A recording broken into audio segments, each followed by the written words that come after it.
Welcome back to another edition of The Rivals from your boy Ashmatic. Please make sure you like, share, and subscribe. Here with me, I've got three other panelists. Guys, introduce yourselves, man. On my right, I've got none other than Mitch. You telling me, bro? You good?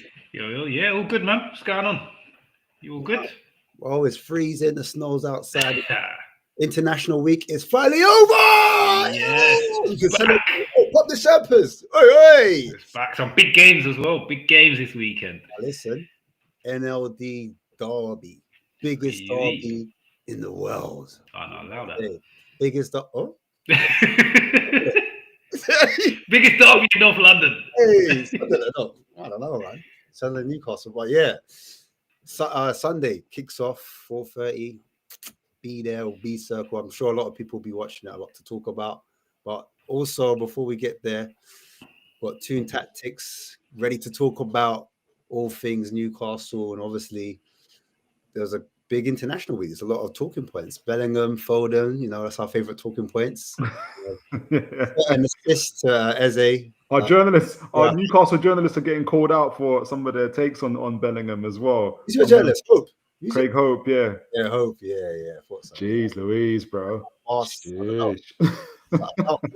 Not internet ready, I suppose. Obviously. Look, hey, well, listen, talking about your guy, Ollie. Let it all work out. Sing it for me. Let it all work out. There you go. What's up, man? Listen, everyone, it's barbecue chicken this weekend, man. We know what's going on this weekend, man. Barbecue chicken. Damn, your microphone sounds all man. What? Is it bad? That's all loud as shit. It's like Nigeria's World Cup qualifier, bro. Yeah, just no. rough, tough, and just lost. Arsenal, calm down, man. Stop being disrespectful, man. What are you talking about, Nigeria? Microphone's always hamstring like Gabriel, bro.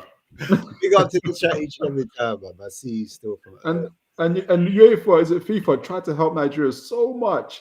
Like they took points off other teams. They did everything to help you guys. Chill with the 419 accusations, the man. biggest Chill. corruption we've ever seen. FIFA tried to help you, man. You still couldn't qualify.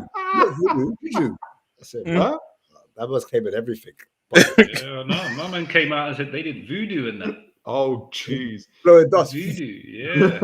And Congolese man did the voodoo on you, innit? As well, Hold on. Tune, where are you from originally? Me? I can't laugh. No, talk. My nation got banned. Okay. My nation got banned. So Mitch? I'm Russian. So yeah. I'm Jamaican English, bro. Yeah, that's right. Damn right, you're Jamaican English. Yeah, that's right. You out as well. You with me? Stop laughing too hard. We're both watching from the couch. But there wasn't that expectation on Jamaica. Exactly. Nigeria is like no one corrupt. No one took off points of other teams for Jamaica. Like that's what happened to you should have known when we had Calvin Bassey playing for us, man. That guy plays with his shorts on his ankles, man. Plays with low batty football shorts is wild. He's got shorts under his shorts. Listen, to be fair though, the other nations in the UK, they did their thing, man. They said, yeah. In America, they said again, man. Yeah, man. They like Wales, obviously. I have to talk on it. Brennan Johnson,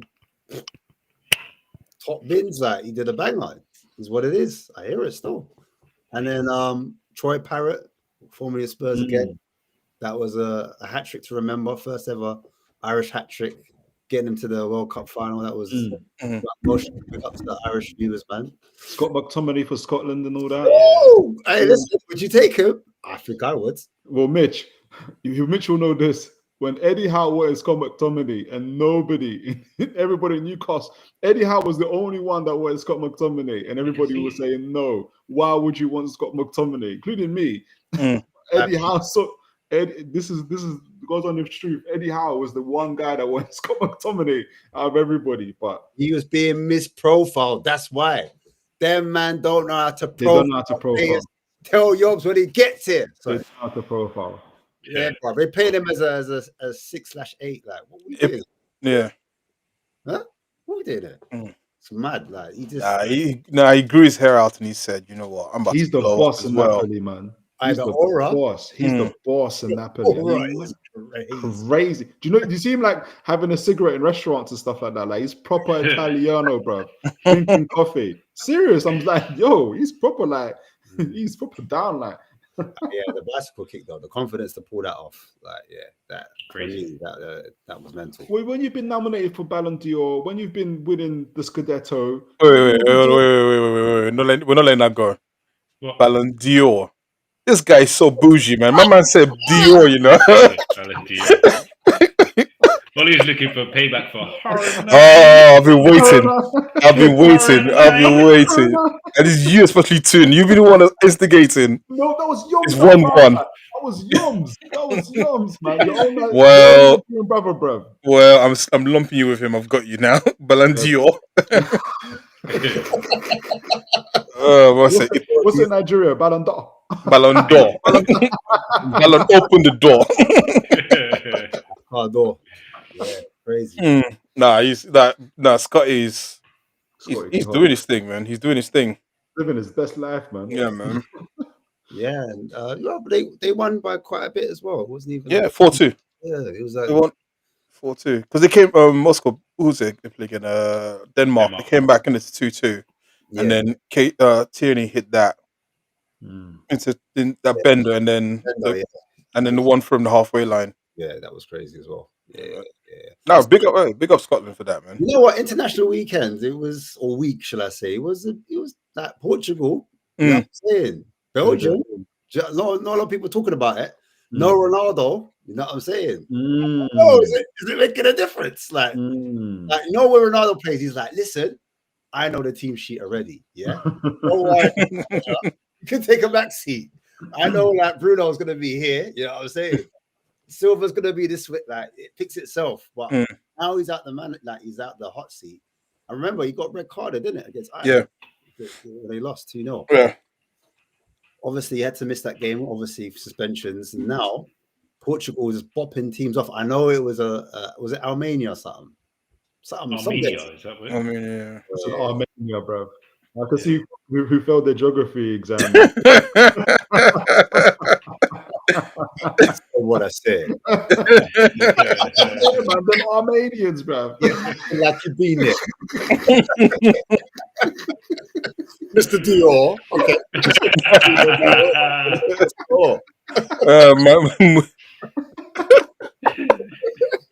Oh, you want to be Pop Smoke so badly, don't you? That's what it is. You so. Someone says Armenia. What do you want to say? Like, oh yeah, that Armenia, bro.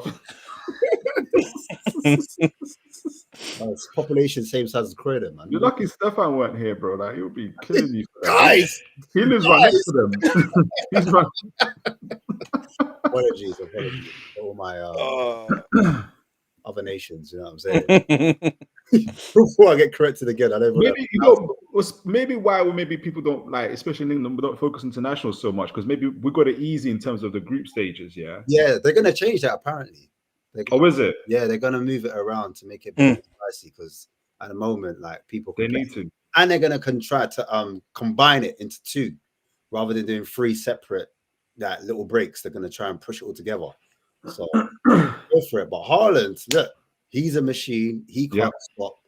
A player that no one ain't talking about is Nusa, which I like. Nusa, I saw the assist. I was like, yeah, and the pre-assist as well. He's one to look out for. But injuries is his problem. But we move anyway. We said Norway dark horses though, yeah. What for the World Cup?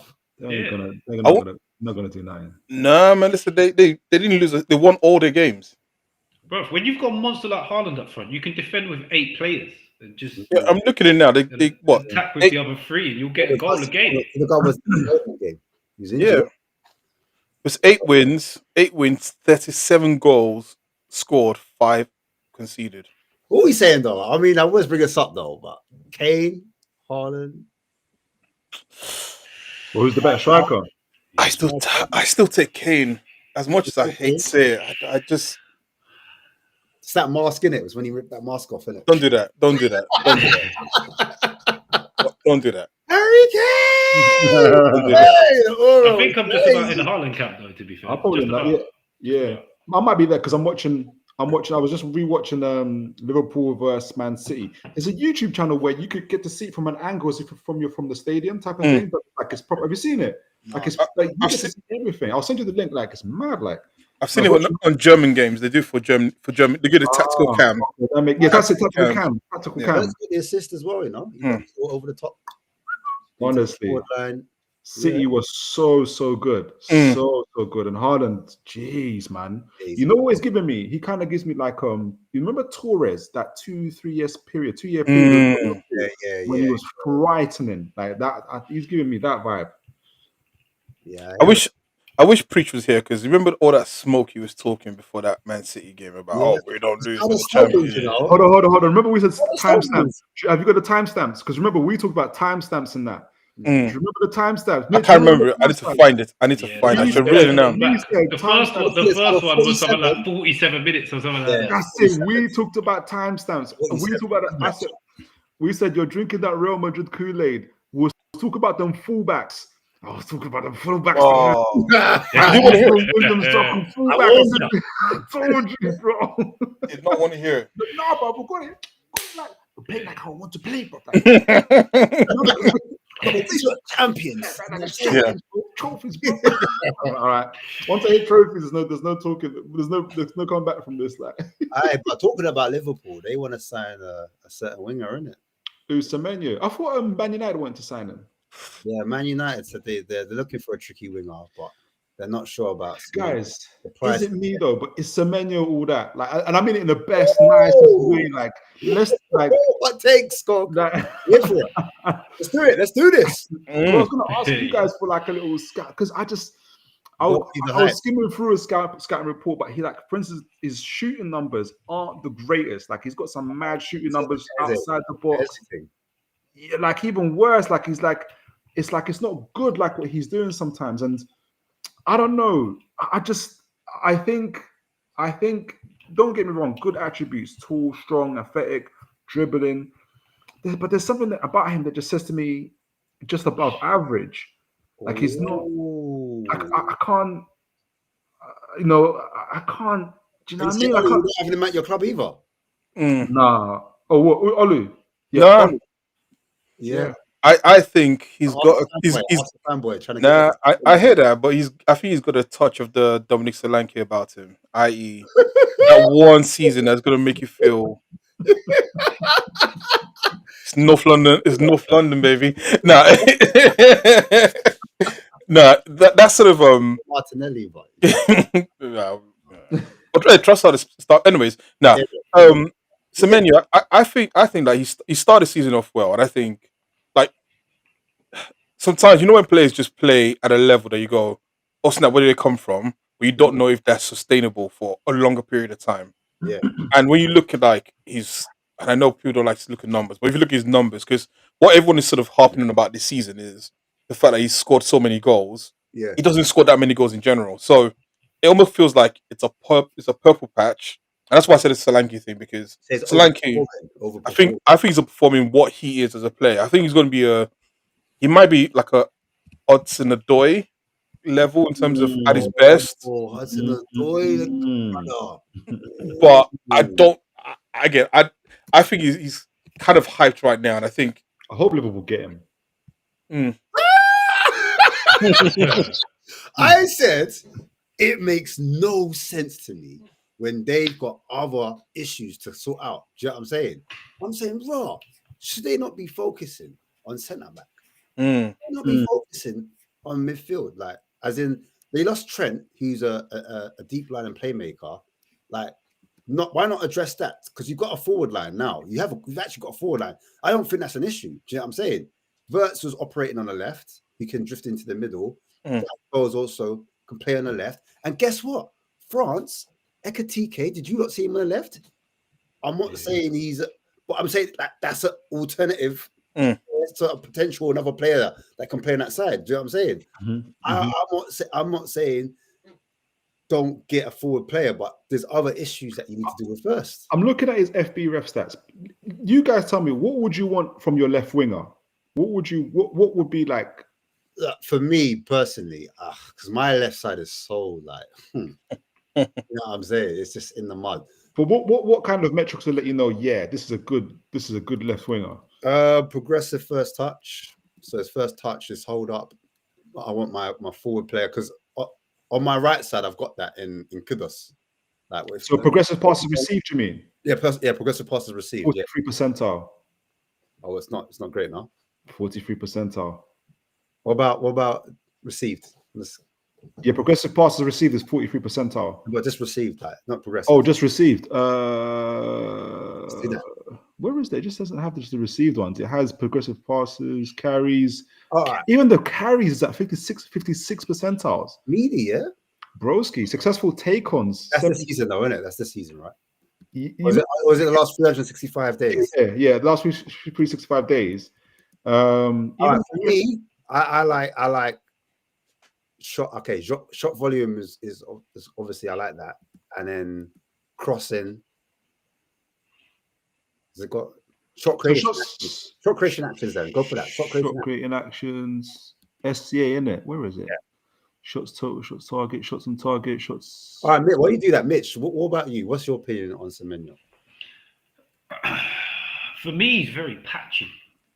I wouldn't say he's an elite winger at the minute. Like he has a run where he just looks like a madman, but then he goes off the boil for a while. Why are so many clubs going for him? If that's the case, well, because he's banded around at 60 mil. Shot creating actions, 52 percentile.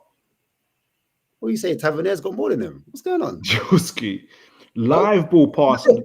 shot creating actions from live ball actions, 45 percentile.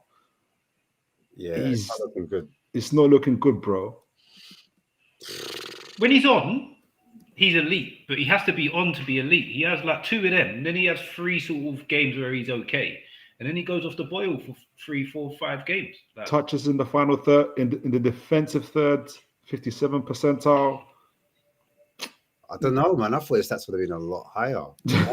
When I see him, when I watch him, I just see him bully the defenders sometimes. I see him get to the byline, cutbacks. I see him get to that box. He's been compared to players. You know when they got the similar players, Abdi Azuli from Morocco. I'm not sure who he is. Oh wow. Matoma, Jean Bayoa from Frankfurt. Ivan Koussan. Okay. Oh no, Anthony Gordon's there as well. Anthony Gordon's there. That one don't surprise me. That one don't surprise me at all. Profile wise, isn't it? Profile. Yeah, because when Gordon's on, he can be unplayable, but he's just not on enough. It's simple. Yeah. Boy, listen, they're also linked with Vinicius Jr. from what I've seen. What are they trying to do over there? That's what I saw. I don't know. Anthony Gordon as well, I think, as well.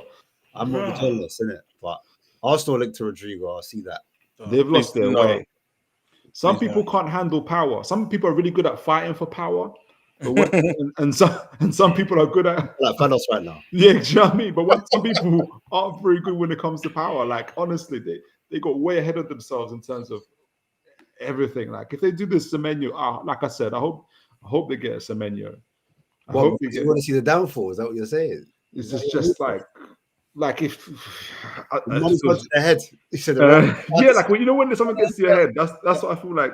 They better go to Harrods. They're buying everything. And maybe I'm still like bugging. I'm like, you guys didn't need a critique. You guys are so annoying, bro. So annoying. You're so annoying, bro. I hear it. Yeah, no. Is it me? I mean, could we say for definite they're putting up the worst title defense in modern Premier League history? Probably Leicester.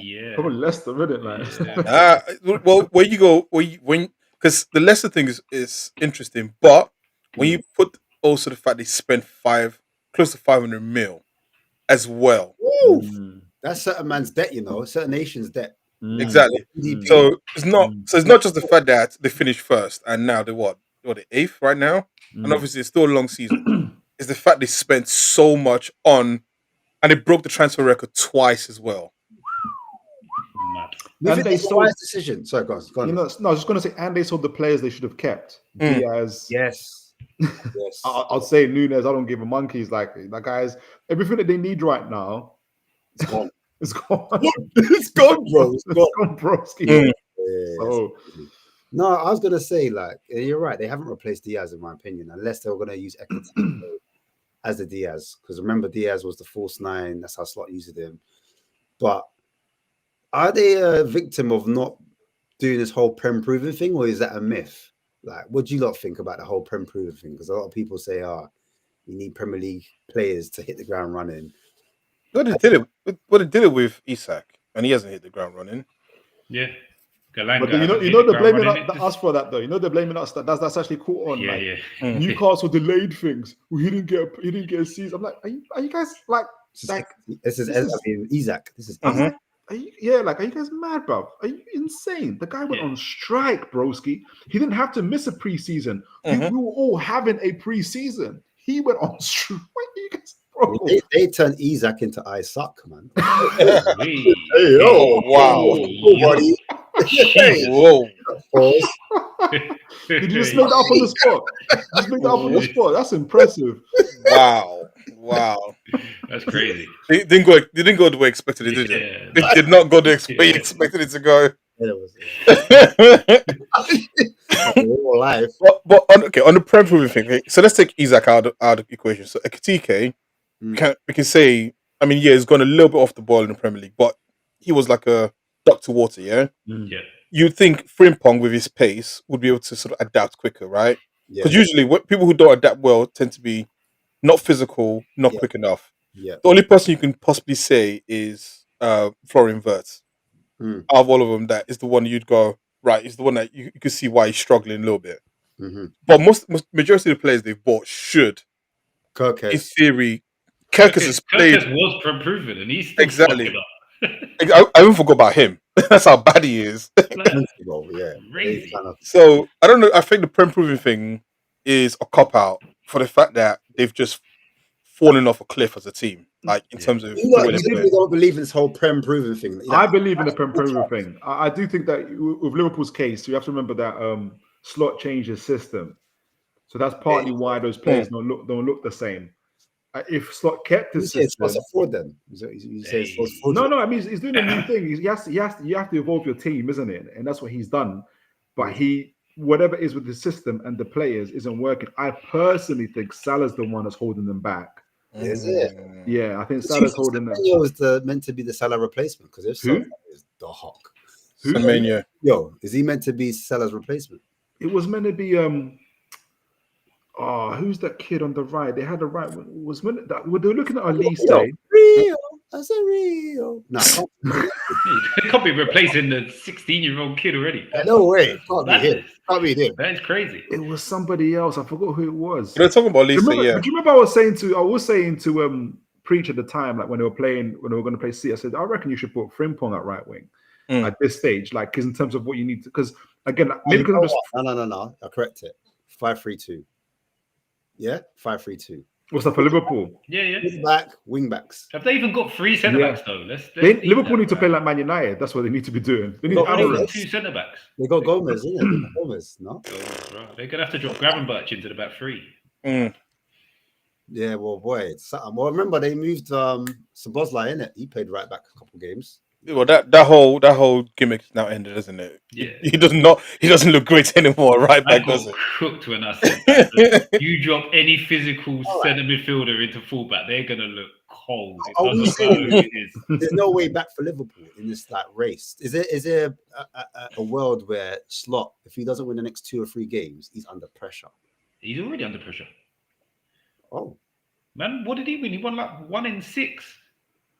You've just won the league. You're under pressure if you're winning 1 in 6 after you just won the league. If they sack him, the league though, you just won the league. 1 in 6. This is Liverpool. Where's Faze when I need them? You just won the league. And if they sack him though, like they could make the problem even worse. They could, because who are they going to get? Are they going to get and what system are they going to play? It's about what system actually works for the players they've got now. And who's the manager that plays that system that will be available to make that work? Can Slot even implement that system? Is he capable of implementing that system? I tell you, he's a good manager for them if they're going to do that system. What's his face? Palace manager. Glasner. You're talking about the wing backs again, yeah? Yeah. But he'll drop Salah though. He better. He will drop Salah. Glasner will drop Salah. But the problem is still this: they still just have 3 centre backs. That they're so top heavy that it was look, last season No I leg thought days. No leg days. literally no leg days. They're built like me right now. Honestly, man. Like the legs are not growing. The foundations are not growing. Oh. I said legs, chill, Ash, man. Jesus Christ. What is wrong with you on a Wednesday, man? God damn. I Nah. was thinking about you, man. Sorry. Nah, I feel like they had the priorities all wrong. And listen, if last season any of us, apart from Stefan, if you said that Salah was Salah was going to drop off a cliff in terms of his performance, most people wouldn't have believed it. But actually, post Christmas, the signs were already there. He was not scoring at the same clip he was at the start of the season, and now they've got was it 400k noose around their neck? Yeah. Yeah. Like Van Dijk as well. You man are saying Salah, piss off, basically. That's what you man are saying. He- Salah's got to go. he's got to go, man. Because I was thinking the other way around. I was thinking if they get Salah firing, that might help the whole situation. Because last season, they were heavily dependent on Salah. Well, not dependent, but he got a good percentage of their goals. Do you know what I mean? He was their talisman. And now he's not firing. Mm. I just thought get him back to some form, and then that might So help. I'll say this to Ash: if you go back, if you remember the Man City game, I think the Man City game was the biggest example of it. It felt like they were playing with 10 men because he was just not involved. I was saying I feel sorry for Bradley because basically They doubled it up was on it was double up on him, and he was just not moving. There's a time when I think City won the ball and they started breaking quickly, and Salah just stopped and started walking. And I was like, he looks like he's just checked out. Has his body just given up and said, I've really got so much sprints in a game to give that I can't do this. You know when Messi was walking around the pitch, but he was speaking his time. The difference between Messi is that Messi gets the ball, beats 3-4 men, gets a pass or gets a shot off, and it looks good. Salah gets the ball, and it was even against Real Madrid, it was the same thing, and against Man City, it was the same thing as well. The defender's just standing still, and Salah can't beat them. Like the defender's just saying, "I'm not even going to move anymore. Like you're going to run it straight into me, and I'm going to win the ball off you by doing that." It is crazy, like how much he's just falling off a cliff. Yeah, it's mad. Hey, so what? That City game, do you not remember it? I know I literally just watching it just now, the first half and everything. Yeah, because obviously they got Boku just turned up another gear. Do you know what I'm saying? Is he that guy? Because I was talking about hot and cold and purple patches and streaky form. That's what happens when you got good fullbacks. Remember we had the conversation about the fullbacks and number 10s. If you watch Nico O'Reilly and Mateus Nunes to a lesser extent, but obviously Nico O'Reilly's on the same side as Doku. And really Doku was going on both sides as well. But the way their fullbacks set up, and sometimes they're so clever how Guardiola's, I have to say I was wrong about Guardiola. They're so clever how their fullbacks work. Because they don't necessarily just press up high. They also they go a little bit high, but they stay within their own half. So it forces the opposition fullbacks to say, am I going to press up and go up to them, or am I going to stay off? Because if I stay off, then our midfield gets overloaded. If I press up, I leave space in behind. And so it worked like a gem because number one, Salah isn't the greatest presser or recovery runner in the world anyway. And that's why you just kept having Nico O'Reilly and Doku. So Nico O'Reilly really helped Doku shine. Don't get me wrong, Doku was super impressive. But it's how they use their fullbacks that allows those your Dokus and that to really flex and to really work. Like it was, and they're really compact as well with how they work. Everything's done through the center. How they build up of the two centre backs and the two centre midfielders. Foden, and they're rotating as well. Foden sometimes picks it up or goes into advance. Cherky's looking good because it's compact as well. They don't really. It's like they almost don't care. Don't care, but they don't mind if you're like they'll leave your wingers on their own by themselves. They don't like if you get the ball, you get the ball. They'll just stay ready to take. Yeah, like and Haaland's so good at creating that space for them because you've got two centre backs marking him, and it's creating that space in the back. And that's so good for Cherky, for Foden. Doku's playing in central. Coming inside, boss. So good. So good. So Doku was shining. Can I say so on the Salah and Jota thing? Yeah, go on. If it's going to negatively impact Salah playing, he shouldn't play. Like, if it's come to a point where he's saying that his form is dropping because he mentally cannot play the game because of he's going through grief, he's he's more of a detriment to the overall team by playing the game, and that's the at the point as a manager you have to make the tough decision to say you cannot play. Mm. It's either you're 100% in or you're 100% out in terms of this, and it sounds tough, it sounds cruel, but as a manager you have to make those tough decisions. That's why you are the figurehead. That's why you are the person who's captaining the ship, and sometimes the captain of the ship has to make a tough decision. And I'm not going to say it's a excuse for Liverpool because I think that's cruel to say, but I will say if it's a factor, the manager has to take that factor away at some point. And like if I was a Liverpool fan, I'd be like, you know what? Like at this point, drop Salah because right now his head is not in the game. Crazy. Drop Salah. It's a unanimous one as well. Wow. I would say keep Salah, but I guess for the overall balance, if he's not performing and he's not contributing defensively as well, you're playing with a man less. But yeah, do you not see that penalty? I don't know. For City, City got a penalty, and I was thinking, I don't know, man. I don't know if was it inside? I don't know, man. Like it's interesting because I remember, was it last season? Michael Oliver, I think Madison got kicked in the leg or something. I don't know if you lot saw that. And then the play carried on, and Arsenal ended up scoring a goal. Do you remember that, Ollie? We scored so many goals against you. I just this guy. But yeah, like I just thought, like I was looking at the penalty shout, and I thought, right, I was a bit mad. And then obviously Haaland ended up missing anyway, so it didn't matter. So it didn't make a difference. But yeah, I just thought it was interesting, man. I don't know if it's the home effect that affects the referees and they get under pressure, or the VAR. I don't know what they're doing sometimes. I don't know. Sometimes I feel like there's some match fixing going on. I don't know. It doesn't work. No matter how much you fix a match for some countries and some clubs, it doesn't work. Just remember, your country's banned. Just remember that, okay? We're in the Peru. We're in the Peru, bro. Hey, that fake AI group, man. What was it? What's that? That fake AI group. What was it? Russia, Israel, Palestine, Israel, Ukraine, or something. That would be the most watched. They'll say, forget Brazil, forget all those. This is the group. That is the group of death. Literally. Hey, Marlon, I'm sorry, lad. I'm trying to get us demonetized. That's crazy, man. That's crazy. I only didn't say I got a dark humor. I only just got this, by the way. Anybody else, I don't know what he's talking about. The cameras are still on.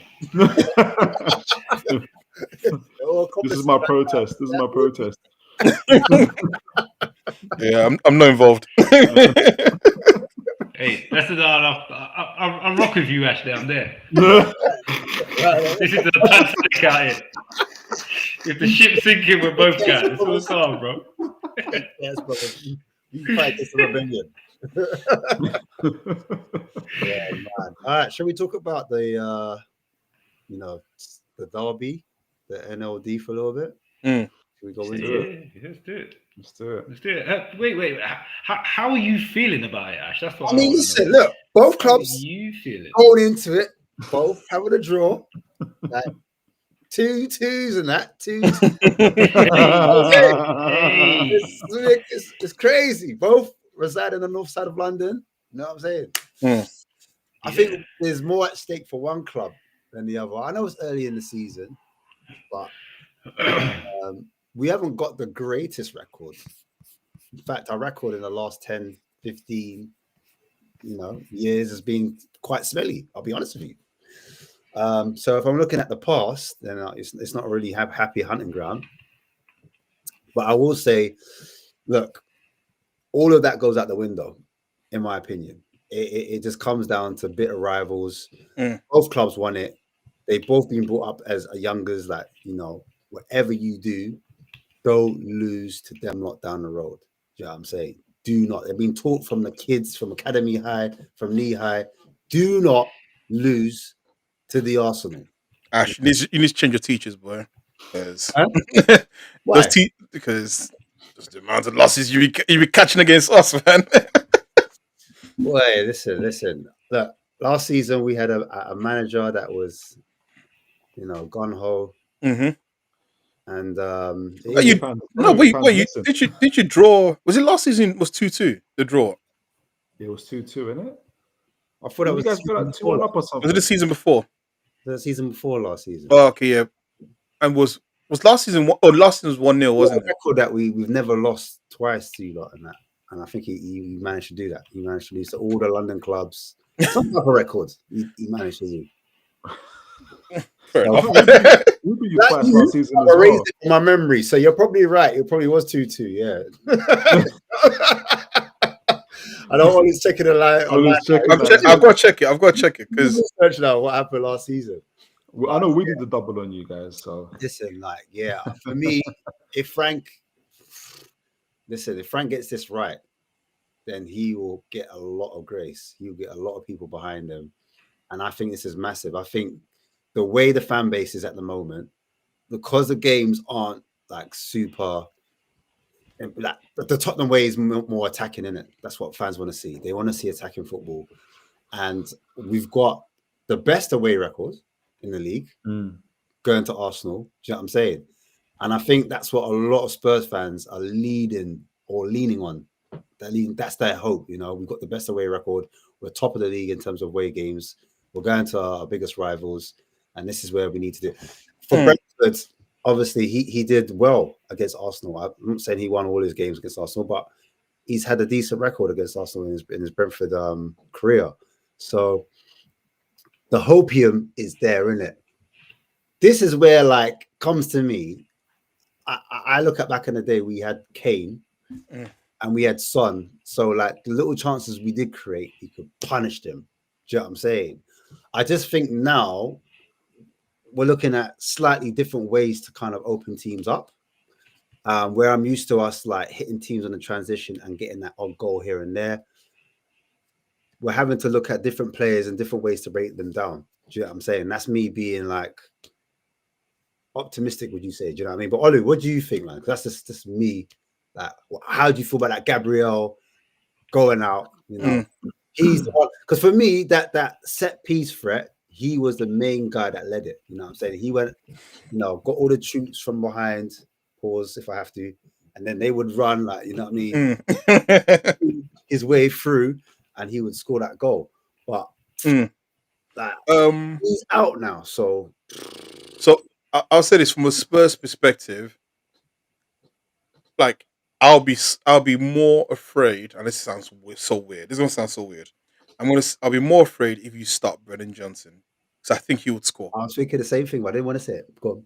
I think he will score. Oh, I think he's like, as bad as a football player is on the ball, he's got a knack of sort of like popping up last minute runs, getting into the back post, scoring goals. So, like, depending on where you play him, of course, like, I think against Timber it'll be harder, but if you play him on the right hand side, but that's where Kudus plays, so it'll be interesting. But yeah, if I was to take a risk, I'll play Brennan Johnson because I think he's the biggest chance of scoring outside, let's say maybe a set piece or maybe even like a random screamer from someone like Sarr, something like that, right? From an Arsenal perspective, like, the Gabriel injury is, like, obviously it's disappointing, and it's stupid because he was injured going into that Brazil game. So why the hell did he play? Like, again, it's that sort of thing of we keep shooting ourselves in the foot where we play players where, we allow players to go on international break and we don't say don't play him for longer than 45 minutes.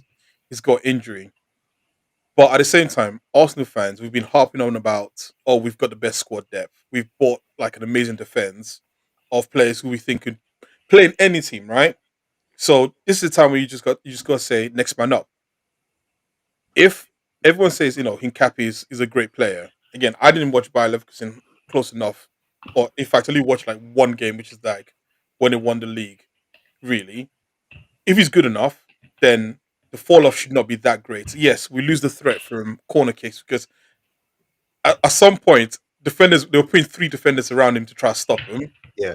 Right. So you will lose that, but at the same time, next man up. So I think, listen, it's North London derbies. It's going to be an open game as per usual. Do you think he's one of your best players? Who is? Gabriel. Yeah. Oh, no doubt. No doubt. He's the key man back there. 100%. Don't care what anybody says. Plus, you're going to get Havertz back. No, they said Havertz is December now. December. Yeah. Yeah. December. They might Um, And Martinelli as well. How many injuries do you guys have? 9, I believe. Yeah. Isn't Timber's out as well, isn't he? No, it's fine. It's fine. Don't Tottenham have like 11? Yeah, we do. Right. Yeah. So it's the North injury derby, yeah? Bro, it's got to that point now. Like Crazy. I think we're gonna start with Marino up front again. I know Gabriel Jesus has been in Wait, training. So Gokares is injured as well? Yes, they said he's not. Right. They said he might not be ready for. Oh, you lot didn't know. Oh, Nah. you lot didn't. You really out the loop. So Yeah. That's too happy. I can't look at Arsenal at the minute. It's too happy over there, man. I don't like it. I have to look elsewhere. I can't be looking too deep into their happiness. I don't care about that. Listen, if you're Tottenham, this is the best time to play against Arsenal. The only problem, like you said, though, is that they have similarly really bad injuries to key players who are goal scorers. So I don't know. No, go on. It might be like a Mickey.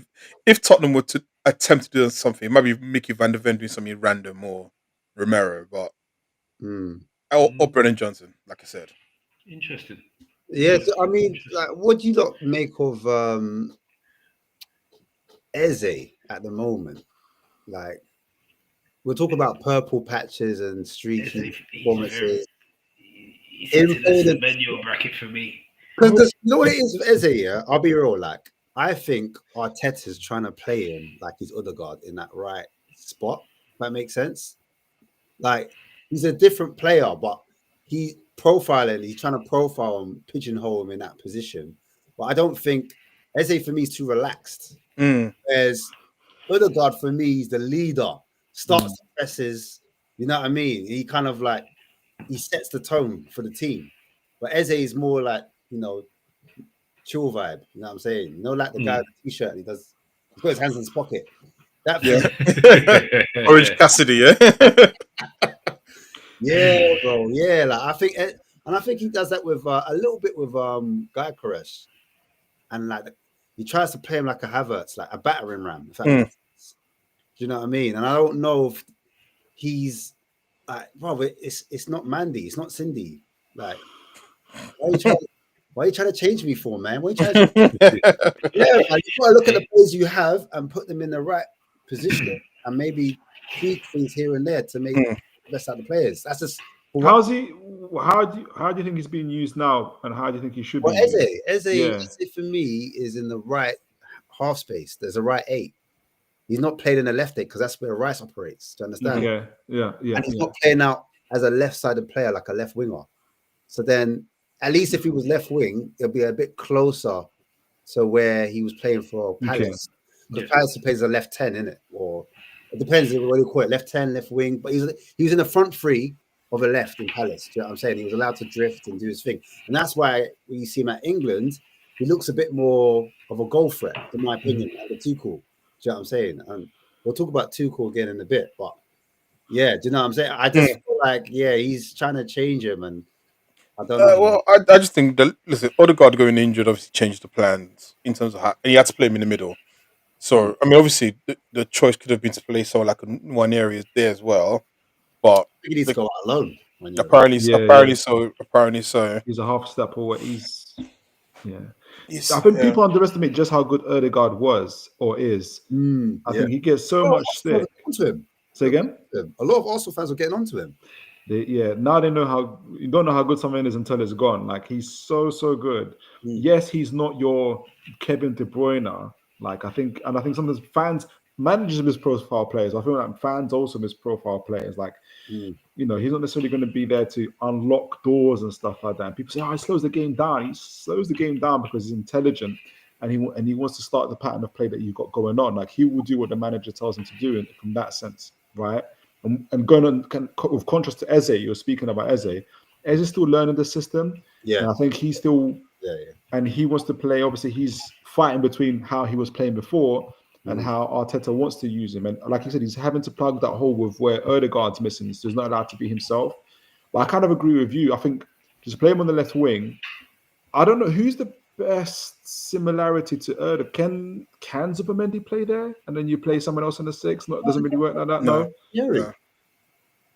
I think Wanyeri isn't. there's something with Wanyeri that he's I think he's half a step behind them at the moment. Like I was watching, who was your last Champions League game against? You guys won. Arsenal like won 3-0 or something like against Sparta Praha or something like Sparta that. Prague, yeah.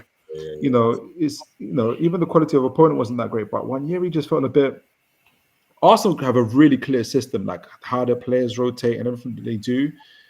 And if you're going to be in the Erdegaard role to kind of you're so important to how they play, and Wanyeri wasn't getting himself involved enough, not because he wasn't putting in the effort, but I don't think he's quite clicking with their system just yet. I think he needs to go back on the wings. Like He's not a winger though. He I himself know, he's a midfielder. He I know, hates the wing. I know, Not but hates the wing, but the reason why I say this is this, right? Is on the wings you get more space, and as a young player right now, where he's trying to learn the game, especially the pace of the game, you want to give him more space. That's why, like a lot of times, managers will just move players to the wings when they start, and then slowly bring them into the middle as they get better with their like technical skills, understanding the game a little bit more, understanding that they've got less time. Like he played. It's no surprise that he played really well last season playing on the wings. Mm, But and Arteta never really wanted to put him in the middle. I think the start of the season, he's trying to play him in the middle to get him up to speed on that. mm. But he's not clicking in the way that he wanted to click. And that's why they're probably saying, go on loan, get more games in the middle, and then you can come back. Because obviously he's so talented as a player. But you're right, he feels like a half step behind. Where would he go? What team would you reckon? Bournemouth, give him to Bournemouth, man. Yeah, I hear it still. Yeah, I hear it. But do you think the way you lot play, because you haven't scored that many open play goals, right? Or am I wrong in saying that in the Premier League?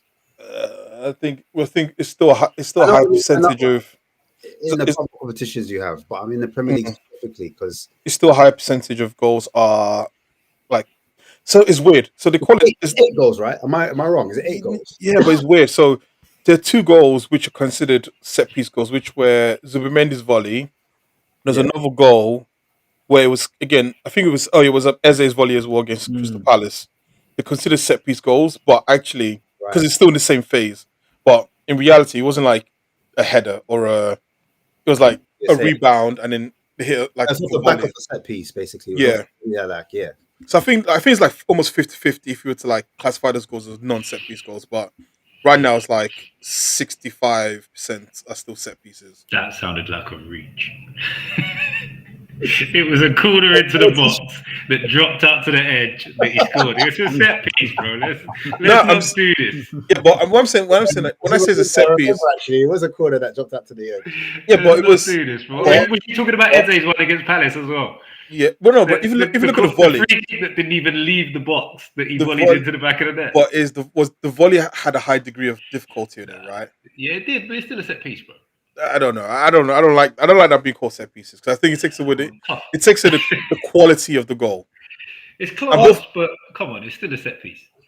It came from a set piece situation, but the goal was in a set piece goal. You said set piece a lot of times there for it not to be declared a set piece goal, bro. Because the set piece of the set piece. It's because it's the phase of the game they still use. They say it's still in the same phase. And listen, I like the set pieces. I'm the kind of person that when people say Stoke FC, I'm like, I love it. Bring it on, man. Like let it rattle you guys when you call it Stoke FC. Are you not worried that that's gonna fall off a bit though without Gabriel? Like at all, because he's an absolute monster. He's a monster. Yeah, the goals were set. Yeah, but Arsenal are a good enough team to score goals. Like, I think we're overblowing the set piece thing. Like, Arsenal scored the second and third most goals last season, and only 17 of them were like set pieces. So there was still a high degree of goals that came from open play. Yeah, like, okay, that's fair. You know what I mean? But sometimes I feel like when you score your set pieces, it's like say a game's deadlocked, and that's when you kind of crack open the game. That's true. And if the Tottenham game, the NLD game, ends up being like that, and you're missing that element, whereas Tottenham still got that element because they got Van der Ven, for instance. Yes, true. That's small what the margins, momentum. Isn't it? Yes, it's small margins. Yeah, that's true. It's that small marginal gain you get. If you lose that small marginal gain, how many points do you then drop? But also as well, we got to take into account that the delivery into the box, is also what causes a lot of problems for Arsenal. Like, is it though? Well, Rice is it just who the delivery is going towards that causes the carnage, or the no, but delivery itself? Rice delivers it right between the goalkeeper Yeah. and like Bit of 6-yard both. box. Like It's a he bit of whips both. he's got so much whip that the goalkeeper. And again, we're talking about Van der Ven, who is scared of coming out to collect a cross. That's one thing we'll remember. Like on the Vicario. weekend, sorry, Vicario, yes, not Van der Ven, sorry, Vicario. Yeah. Like Vicario is shook. I was hoping So He's a vampire scared of cross. exactly. Hey. Exactly. So like again, I think yeah, like I don't think you need a Gabriel for that kind of situation. Because I just think Vicario is he just looks scared. How many points are you ahead of City? 5 points. Is it 5 or 3? fans. 5. So if you lose, who's City got next? I saw they got like. Oh, Us, bro. Oh yeah. look, you might have to- Yeah. Yeah. Look at you. Look at you. If Race and Ollie and them man If. there.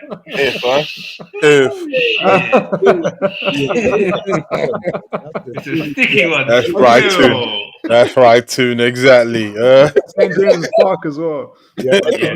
he's your friend. Yeah. All right. So Tom, so basically, Ash, please do your job Sunday. Because, Yeah, we need to. because we're looking to turn up with smoke on Saturday. So please do your job Sunday. We need to. But look, the way I see it, if Arsenal are serious, they must. Because I agree. the injury thing that can't be that we can't use that.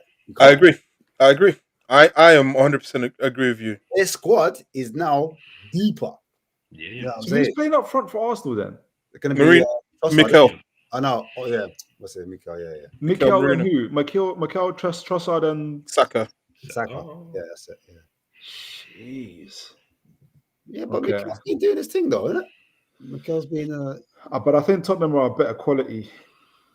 Like maybe because I rate I'll probably rate Romero more, but like I think those guys, even in a one-on-one, will handle him. It's really the set pieces or like the in terms of Mikel. I don't see him. I'll be surprised if he scores against Tottenham from an open play. Hey, listen. Mikel Merino, the guy's confused. The guy is a confused player. He's profiled as a midfielder. That guy's a striker. He doesn't. He was number 6 for us when he played for us like 6-7 years ago. He was cold for us, man. I was so disappointed when he left. why'd you let him go? He got homesick. I'm like the worst reason ever, bro. Man's homesick, and we sold him like. But that's how bad it was for us, man. No, people didn't want to stay for a year, bro. But yeah, man. He was like the light at the end of the tunnel. Honestly. Do you remember when we signed Deep Mohammed? It was similar vibes to that. I was like, yeah, this guy could take us to the next level, and then all of a sudden they're gone, and you're just like, oh yeah, safe. It was good while it lasted.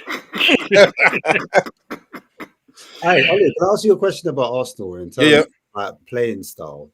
Do you watch it? Do you watch these Premier League games, and are you bored sometimes when you watch it? Like, no shade. Like, do you have, because sometimes the way you lot play is isn't it a bit slow and methodical? It's I wouldn't say I'm bored. I'll say I get frustrated, and that's the difference, right? Yes, Jay. What's saying, boys? Why is it so fucking bright? I should know it's my own fucking house. It's a big hug, like. Wow, bro. What's going on, boys? Yeah, man. Good. No, man. I don't get bored. I get frustrated. There's times in the game where we're just moving the ball around, but like I think the whole Arsenal boring thing is it's overstated. Listen, I said it last week, and then not last week, 2 weeks ago, and then obviously we saw what happened with Sunderland, right? The problem with Arsenal, Jeopardy. Like the double Jeopardy. See, but the question is this, right? Wasn't the Sunderland game actually exciting? I don't know. I didn't watch it. Of course. Neutral, yeah, neutral. It felt for neutral, it felt exciting, but that's because for the first time in like a number of games, Arsenal looked like they were under jeopardy, and that's what it is. Oh yeah, it was your thing. I remember. Yeah, that he said it's like a but Olu, like you're making this point, right? And I'm gonna say like we talk about like set pieces. I don't think Arsenal are bored. Spurs are boring. Like we're boring. Like Spurs are boring to watch. Like I'm never gonna call Arsenal boring when Spurs are boring. Like, do you know what I mean? So it's like I know the difference between boring and maybe sometimes not clinical, not making the most of your opportunities when you have openings, things like that. That there's a difference to me with that. However, I will say that like hate watching is always interesting. So when you're like the jeopardy aspect, the jeopardy angle for any of my rivals is always good. Underdogs, like if you see underdogs playing against teams that they should be losing to and they take the lead, obviously gives it a little bit more. I don't think Arsenal aren't interesting or anything. My issue with Arsenal is because they've had attackers injured, I don't know how much objectively different they are from last season, whether or not they're just a little bit fitter. Do you know what I mean? Objectively, they look pretty similar to me to last season. Like I haven't seen a massive injection of quality from the new signings. I guess it's just kind of maintained the level of the team that they are. But last season they had a lot of injuries. So I'm actually like, actually, this is quite a similar team. I think I probably expected more, to be honest, like from a aesthetic point of view. But I don't think that's a negative on Arsenal. I think it's showing. I think the team is good anyway, but I guess that efficient. Arsenal's good now. Yeah, it's an efficient, strong team, and I'm like that to the top of football. It could be good enough. I don't know if it is. I always say this. Arsenal's thing is this, right? I always say this. The thing about Arteta and Arsenal is Arteta's built a team that's hard to beat, but doesn't always mean a team that wins. So you're going to have a hell of a hard time beating that team. But it doesn't always mean that team is going to be good enough in a game to win every single game, right? And also, Destiny, let me just say something about your English, right? My issue with them is they don't win nothing. You know that's double jeopardy, right? That's like, that doesn't make sense. You should say they don't win anything. Because if you win nothing, it means we're always winning something. So learn, okay? If you're gonna cook, learn to cook properly, okay? Destiny, if that's your real name. Right, Gordon Ramsay. It's probably Nigerian. Name like Destiny probably is Nigerian. Destiny a doggy, isn't it? Oh, yeah. It's a doggy. Hey, look, you win nothing. How about that? I saw Arsenal win the Premier League in your stadium. Crazy. I mean, it's true. She's like, I can't even retaliate. Let's go. You see what he did? Let's just throw that a fact. What do I say to that? He wasn't trying to go down that road, but like, sticking to like, You still fucking going on about that? Hey, don't use my meme against me, okay? I have to bring that one back, boy. Yeah, man. No. What do you guys, as obviously Newcastle lot, as neutrals, how do you see the game going, man? Hold on. Before we even get to Newcastle, have you said your piece? Because my whole I said my piece before. I'll let you boys go. But my whole mantra at the moment, I think I said it to Ollie a couple of times, is whether people like it or not. A lot of Arsenal fans gave it the defensive after they dropped points to Sunderland by saying Sunderland are playing well this season. Sunderland are a decent team. My argument was at the beginning of the season, you would not put Sunderland away in your top 15 most difficult away games. So to me, like it was like, oh, Arsenal can drop points. Conceded 2 goals. I was like, oh, Arsenal can concede goals. Like, oh, Raya came for the ball. Oh, players. That was stupid. That was stupid. But it's almost like it's the first think, and I'm almost like, all right, Spurs are the best away record in the league. Yeah, that's the thing that everybody is discounting going into this game. Spurs have the best away record in the league, right? Arsenal have players missing. Right. Objectively speaking, if it was realistic or logical that Arsenal could drop points to Sunderland because they were a team in good form and their stadium is a difficult place to go, why, by the same logic, when the best away team in the league, who's been City, beat them, you know what I mean, comes to your stadium, why is that not also by similar logic? Why would you not have we could drop points here? Arsenal fans seem very confident, which I don't disagree with, but I'm also like, logic dictates this should be a very difficult game for Arsenal in theory. My heart will not allow me to even attempt to believe Spurs can win. That's at this point. That's just all it is. It's just pure bias. There's no logic behind it. There is no sort of breakdown tactically of the teams and how they play. It's just there's no way on earth I'm ever going to accept the thought in my head that Spurs going to come to the Emirates and leave with more than 0 points. Could you imagine that, guys? Like, if Arsenal were to lose, Yes. Don't do that. Don't do that. Would start instantly. I think their views will go up as well at FTV. Like, you know what I'm saying? Trending topics on X would be Arsenal, Arteta out.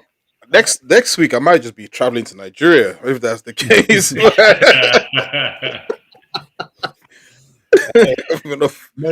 If I were you, I'd hold off traveling to Nigeria for a little while. You know. Oh God! There's a lot going on with Nigeria. Trump wants to invade, but sorry, let's talk about. Yeah, you know what? Funnily enough, I've just booked a trip to Colombia, and I know. Honestly, yeah. Like, and the funniest thing about it is like. I'm quite an impulsive guy, but I'm not an impulsive guy. I'm like so as soon as I've clicked buy ticket, then I'm like Googling. I'm like, oh shit, should I have read the safety reports and stuff like that? But I'm like in for a penny, in for a pound. So Nigeria, Colombia, all these places. I'm going to Nigeria next year as well. So yeah, it's just keep adding them to the watch list, and I'll keep booking my flights. Yeah, boy. Jay's just looking for value. He doesn't care about safety. I know, yeah. Do you know what I mean? I was just. What are you saying? No, just leaving the airport. Did you pack your bag? I'm gonna pack my bag properly. But you guys watching this as outsiders, like obviously you played Spurs. I think we were actually quite good in that game against you. I think you were better, but I don't think we were hopeless. So a League Cup game. And I feel like we had a couple of openings, didn't go. You guys took your chances well, made some mistakes, good set. It made me feel like in that game we came to duel Newcastle quite well. It was like we weren't winning everything or anything like that, but like we were fighting pretty well. It was just one of those games where it's like I think you're the only team to beat us away this season. So it's like I think there's something there for us in this game. I can't lie. Frank's had 2 weeks to come up with a plan. He's had 2 weeks to come up with a plan, bro. 2 weeks. Had 2 weeks, like 2 weeks to come up with a plan. Hasn't everybody had 2 weeks? Though? The whole league's had 2 weeks. But Jay. Also, you got me something. He's it's not even just that, man. He's got a plan against his favorite team. It's gonna hurt him to try to beat Arsenal. That's the whole fact you're forgetting, right? Like you know, like no, but doesn't that make that he actually mean he actually knows Arsenal a little bit more in depth than he would? He's his favorite team, and he's seen so much of it. He already knows the plan. Mitch. You know, Mitch.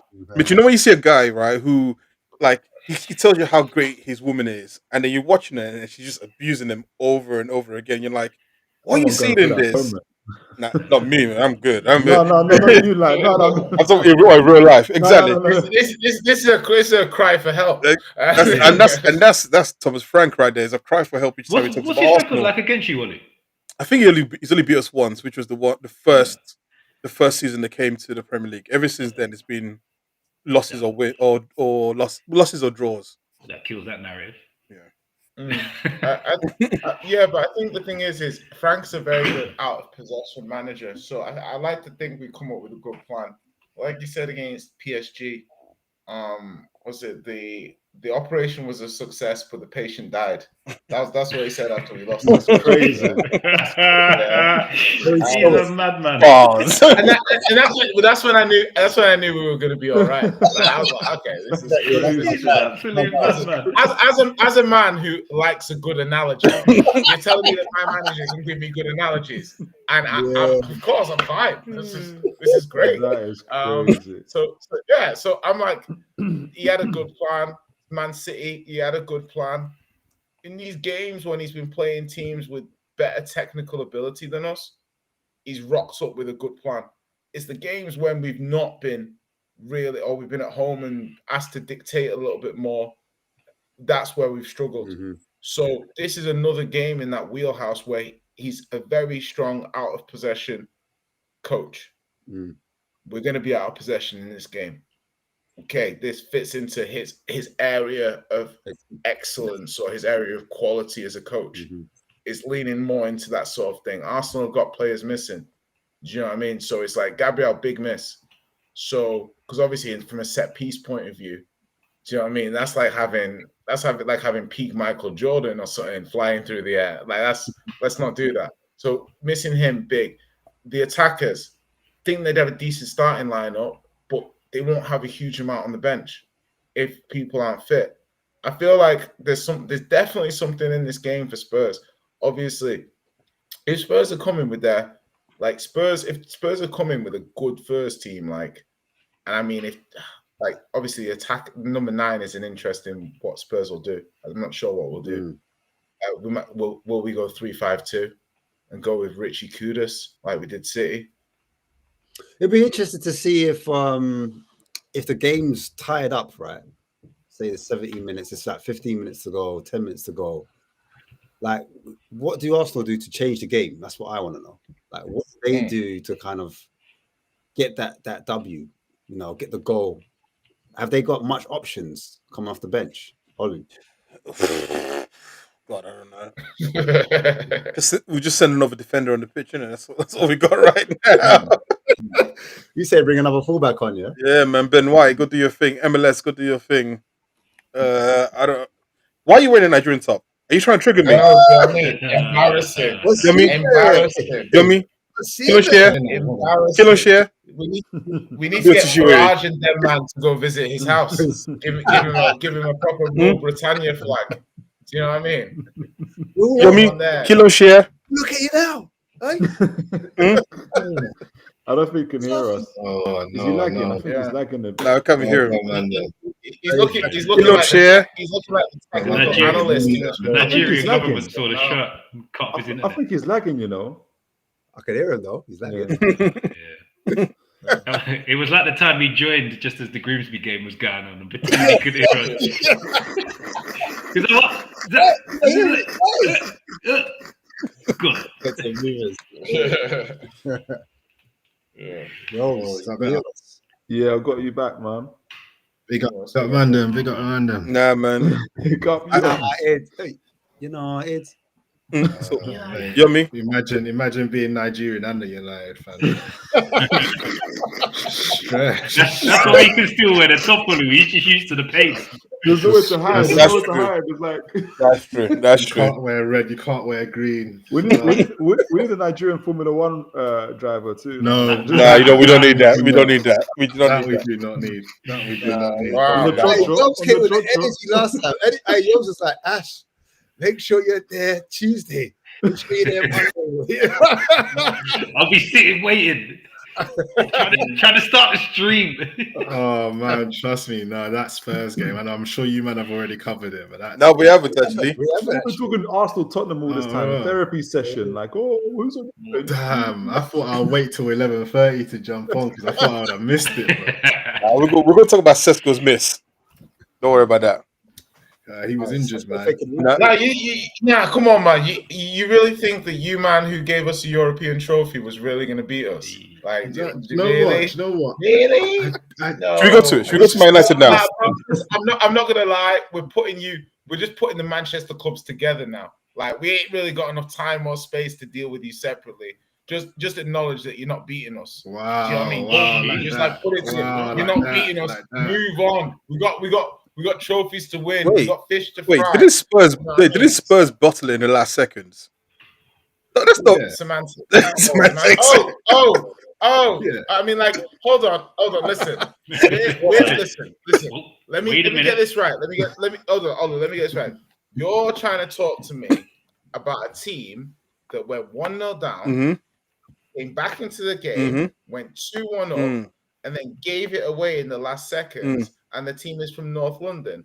Are you sure you're not talking about yourself? I mean, why you you know what I mean? Like, Bro, that setup was dope, bro. It was good. That was Dave Chappelle at his finest, bro. Uno reverse card. You know what? I concede that one. But listen, we were playing against the mighty Sunderland, right? You know, against 11 men. You guys were playing against 10 men Man United. Yeah, there's levels to this. I don't know who used to play Tekken, but that was some next king level reversal, bro. I just remember. I remember acknowledging them. The games quite mirrored each other. Obviously, Arsenal, like Xhaka was. This is what I'm trying to say, though. Like, Yom, do you agree with where I'm coming from? That Arsenal looked mortal for the first time in that game against Sunderland. They looked like you could get at them. Do you know what? Why does the one in the background look like Dave Chappelle being Thierry Henry? What's going on? That's crazy. It does. It does actually look like Dave Chappelle. It looked like the Dave Chappelle from Naughty Professor, innit? Oh my god. Stage. But when I was watching that Arsenal Sunderland game, there was just, even when Arsenal went 2-1 up, there was just something that was saying to me, Sunderland are still in this. Like, I don't know what it was, but it just felt like Sunderland were always It's hate. gonna knock. It's called hate. No, you're okay. Actually, Yoms, you prepare for this. Did it feel like an exciting game? To the neutral, yes. And see, my point is there. The jeopardy. The jeopardy was there. It was an exciting game, though. It was a decent game. It was like Liverpool, Bournemouth on the opening game of the season. That was an exciting game. Like Scotland, Denmark. That's an exciting game. Arsenal, Sunderland. It was like, you know, if they were like pulsating. Would they use the word pulsating for that game?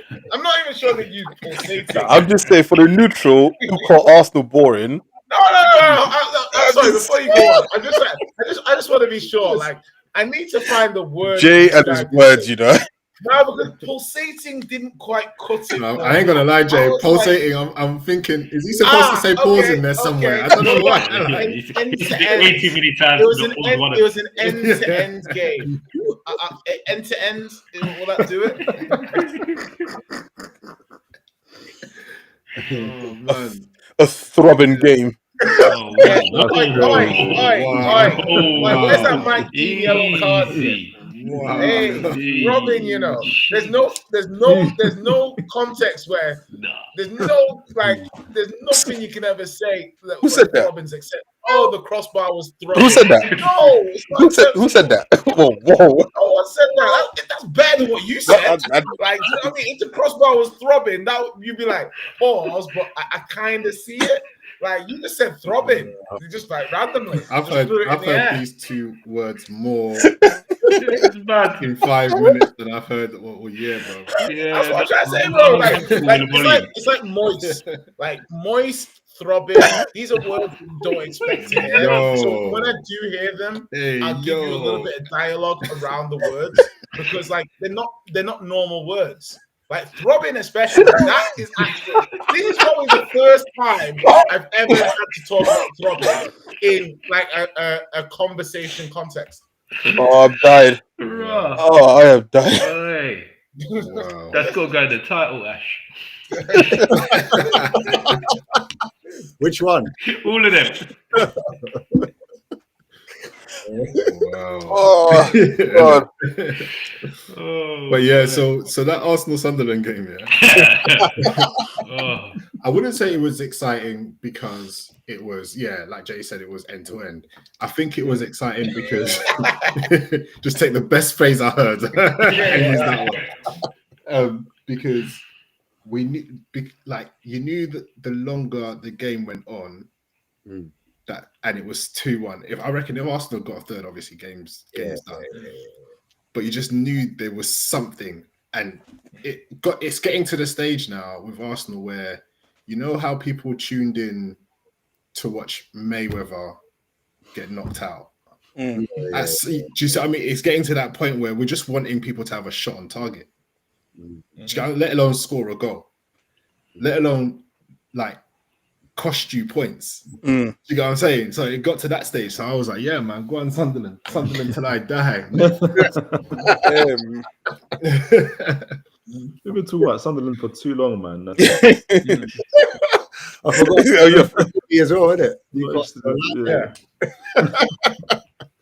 But like, to be quite fair to Sunderland are doing like this guy. Like if you play Football Manager and you were Sunderland, like they're doing exactly how you would do a save. Yeah, legit. You know what I mean? That's exactly how you would do it. Like, I'd be signing players randomly on loan from top players like ex Wonder Kids. Like, a lot of you newly know what I mean? promoted sides. If you want to survive in the Premier League and newly promoted, Sunderland, Forest did it. No, not a newly promoted Premier League side, because they normally don't do it right. Like, this is exactly how I would do a Football Manager save. What Sunderland are doing. Forest bought 20 players or something. Nah, that's too many players. There's an element of hope in there. It's like Forest this season, yeah. Forest fell into the trap of buying hype players. Yeah. Like the kind of players that West Ham used to specialize in. You know them ones. When Forest got promoted last year, wasn't it? No, I'm not talking about Forest this summer when they were buying players like McAtee and Backward. Reading too much fucking football Twitter. Do you know what I mean? Like, bro, where are all these people saying how great Backward was? When he was at Strasbourg, I couldn't move on the internet for these guys saying, oh, Backward's next up. Oh, he's next up. He's next up. Silence. Silence. Facts. Where are you? Facts. Do you know what I mean? Yoms and McTominay. Where are you, man? Like, do you know what I mean? Scotty too hotty. Your boy's scoring overhead kicks. Listen, taking his nation to the World Cup for the first time. I ain't buying this. You're here in your Nigeria top with your headphones. I ain't buying this. I ain't buying this Scotty too hotty hype. Respect Scotty, man. People are just gassing over this guy. And what do you mean? He's not a fucking overhead kick in a must-win game, bro. So, what do you mean? Like, what do you mean? What does that mean? What do you mean, sir? Is that what we're doing? All right, so hold on. Bro, you can't say fucking stuff. All I can hear now. He's going to tell us. Before you go, I just want to say this, bro. Before you go, I want to say the guy went to Italy. Brings Napoli a fucking title. Napoli a title. Nominated for the Ballon d'Or. Is a little bit. Serie A Player of the Year in a must-win game for his nation. In the first 5 minutes, he scores an overhead kick, and not just any overhead kick.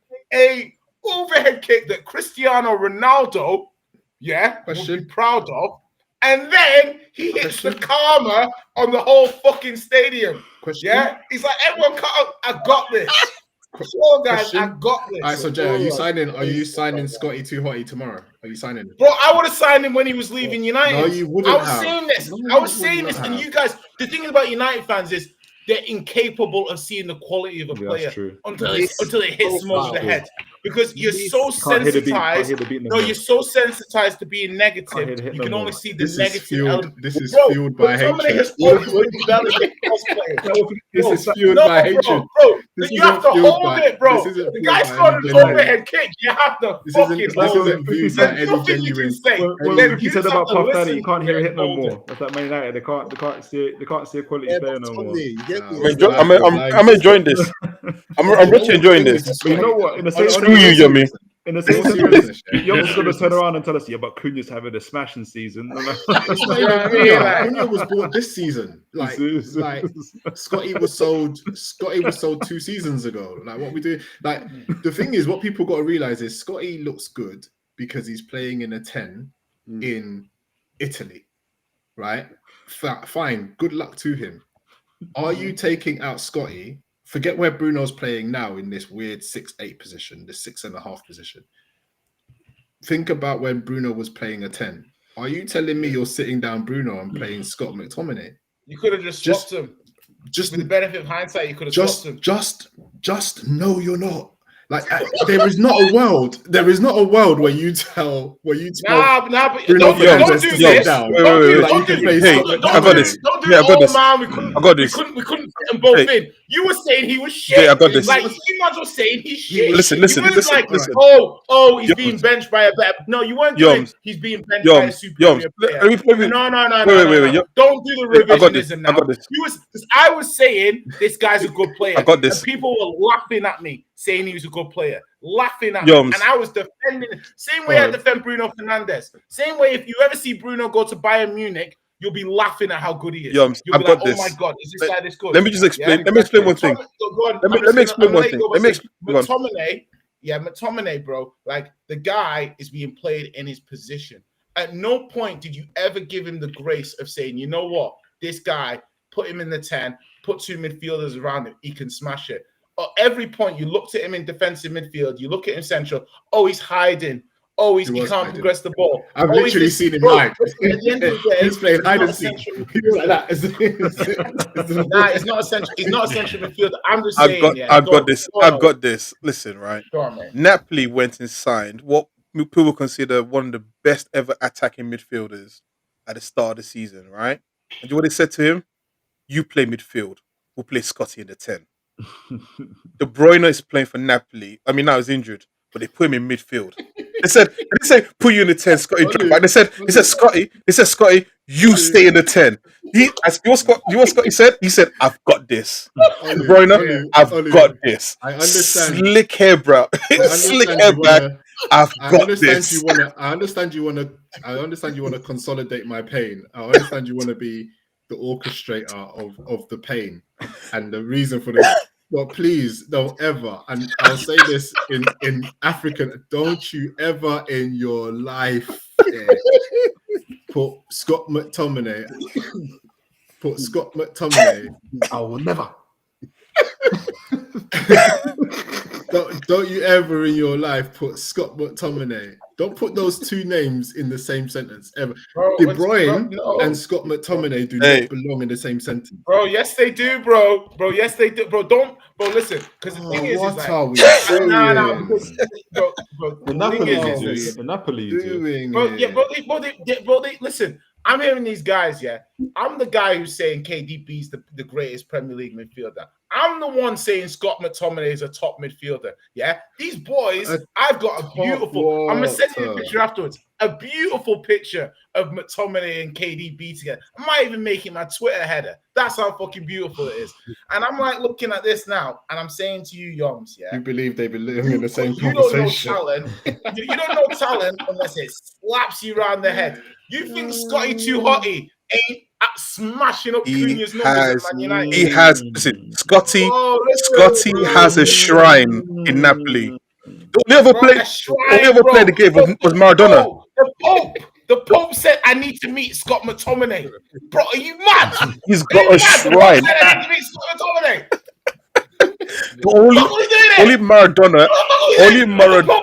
What's the Pope doing? Listen, Pope's out here like, I need to meet Scott McTominay before I die. To De Bruyne, I've just switched off since then. And then not only did I heard.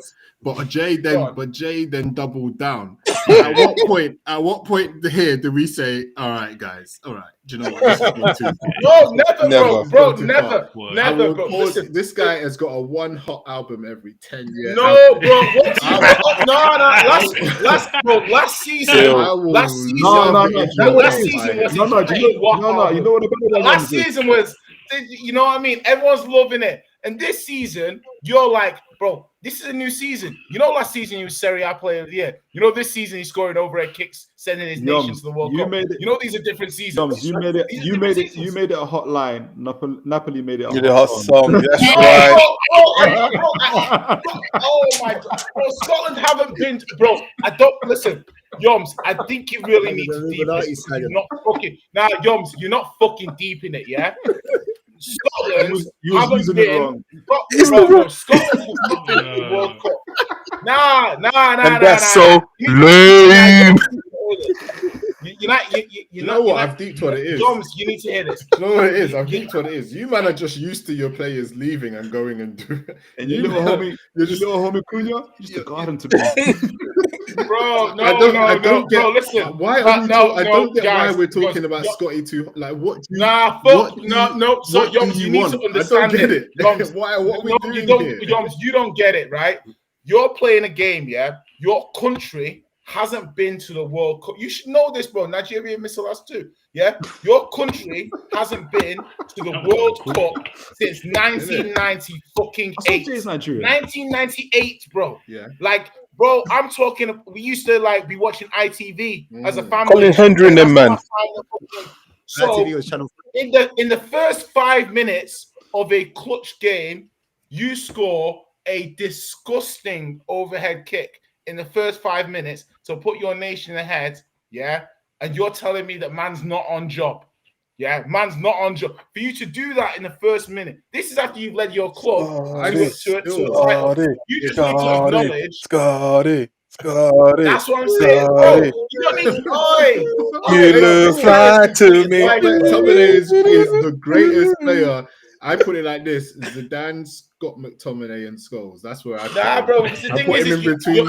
I don't understand why are we having this conversation? Why does this make any sense? Being disingenuous. Because the thing is, if somebody shows you that you're wrong, not only do you have to hold it, you have to glaze it. Okay, Jay, you have to show them that you appreciate what you've done. What am I wrong about? What am I wrong about exactly? See, because you don't even know what you're arguing. What am I wrong about? Bro, I know what I'm arguing is your demeanor for what McTominay has done over the last 15 months. It's not acceptable. I'm going to be honest. It's not acceptable. You need to sit up straight. You need to smile your face up, and you need to fucking start glazing, bro. Because answer my question. It's just a World Cup qualifier. Nah, bro. Can somebody answer my questions? Do you take out? Do you sit down Bruno and play? Yes. This wasn't your argument. You're saying he was dog shit. And play Scott. What dog now? shit butties. At any point in the history of time. Exactly. We didn't know this. We didn't know. We didn't know this was. No. Yoms, you saying Scott McTominay is better than Bruno? Yoms, we didn't know Don. We didn't know Don McTominay was this baller because he was being held back. You know, exactly. He was being held back. Jay, now we've seen it. We've seen the light. Answering my question, Jay. I'm Olu. He's Jay. Olu and Jay. Both of you are not answering my question. When we sold Scott McTominay, are you it was a terrible sale. It was a terrible sale. Sitting down Bruno to play? Who said you had to sit Bruno down? We was playing with 110. Where is he going to play? Bruno plays every game. First of all, who says Scott McTominay was happy being a bench warmer number 10? Right, who says he's not a self-respecting footballer in his 20s and says, I'm not going to be a bench warmer, I'm going to go and play. Okay. Look at this nigga. He's got a little bit of string and he's pulling the string. He thinks he's got pulling the string. He's got something to tug off. This is how football works, Jay. No. Okay, first of all, you forced McTominay out. No, we didn't. Yeah, the guy would have stayed. Yeah, no, there's nothing that this guy was demanding to leave or anything like that. How do you know that? Because the original price conversations based on evidence. No, because the original price United were asking for McTominay was 40 plus. Yeah, you dropped the fee, so that indicates to me you wanted to sell. Or it indicates that he was moving towards the latter years of his contract and wanted a move. Okay, by the by. Okay, that's fine. Okay, that's fine. You were playing in Europe at the time anyway, so the benefit of having Tunham, you sold him. I don't think you realize when we sold him. What do you mean? You sold him and bought Ugarte in the same summer. Yeah. What's your point?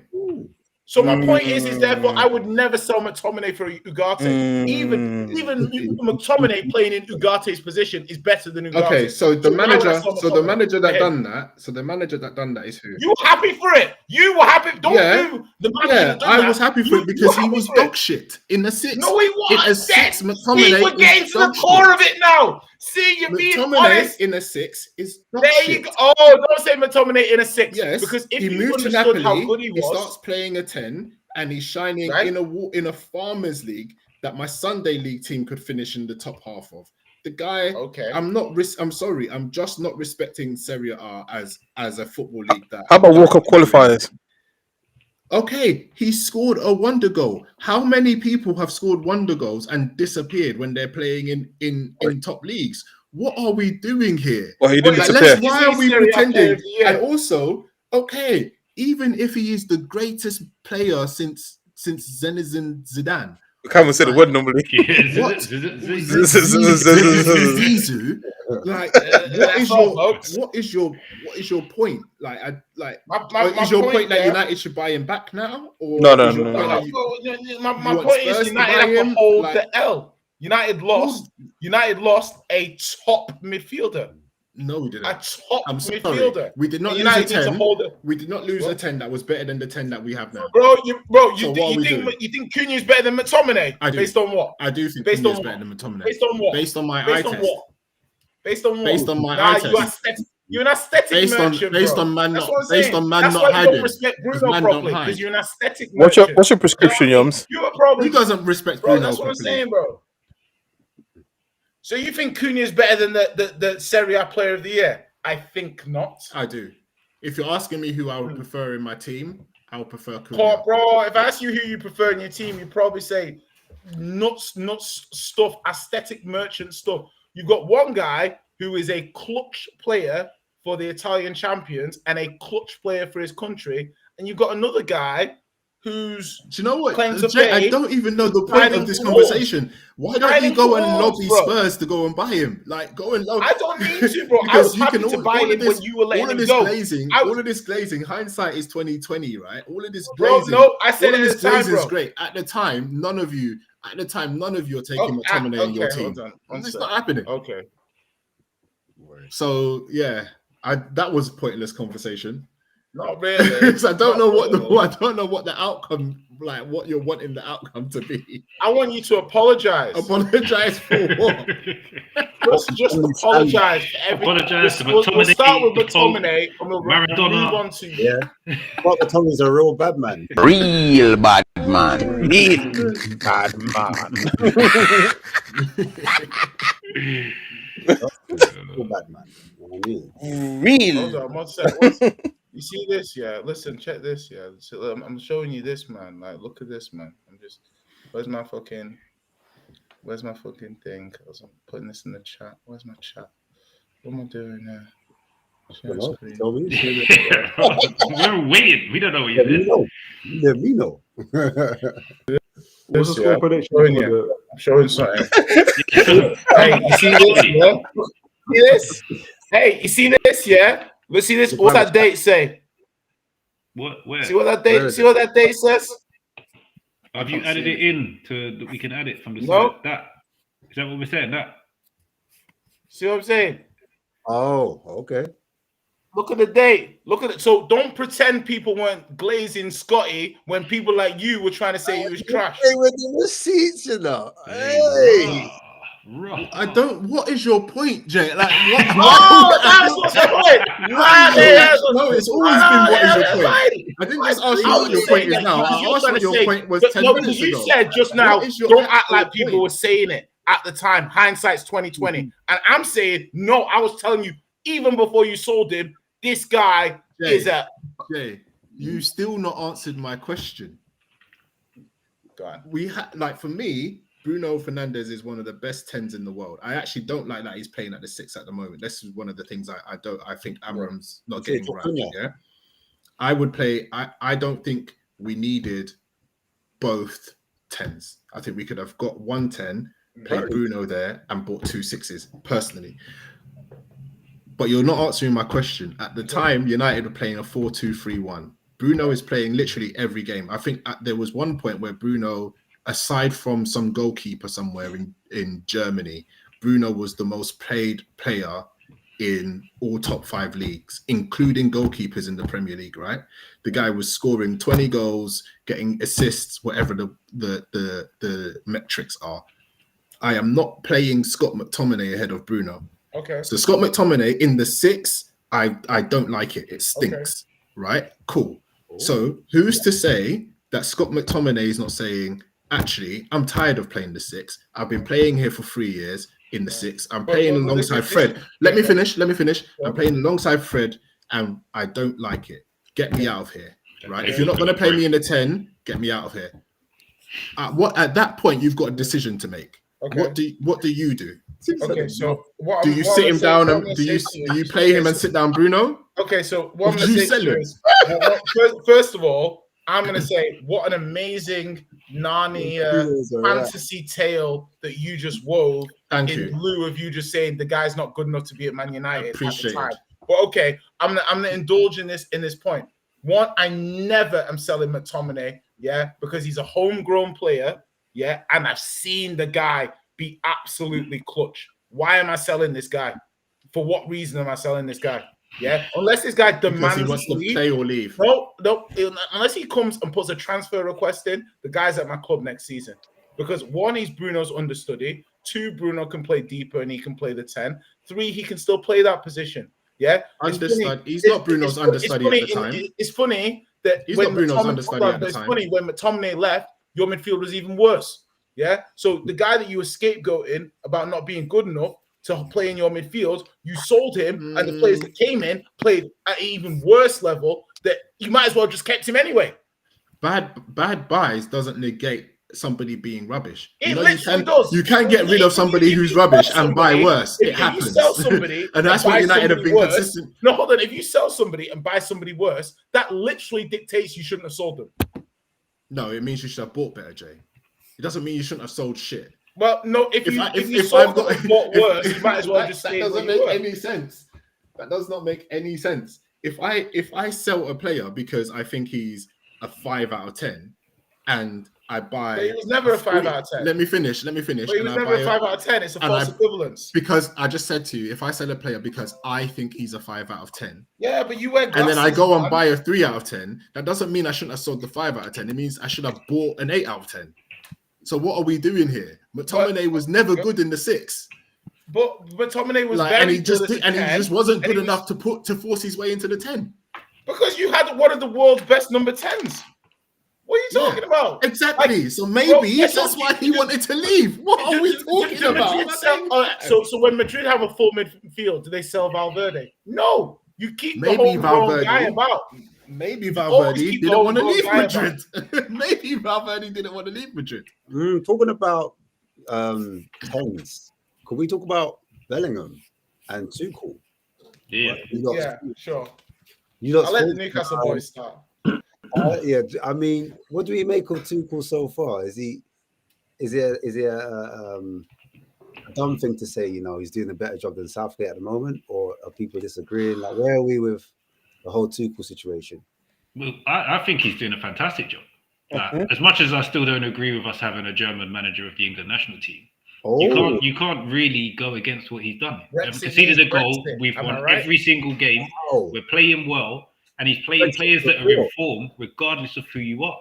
So all these things that managers have promised over the years, he's doing right now. So you can't really grumble with the performances.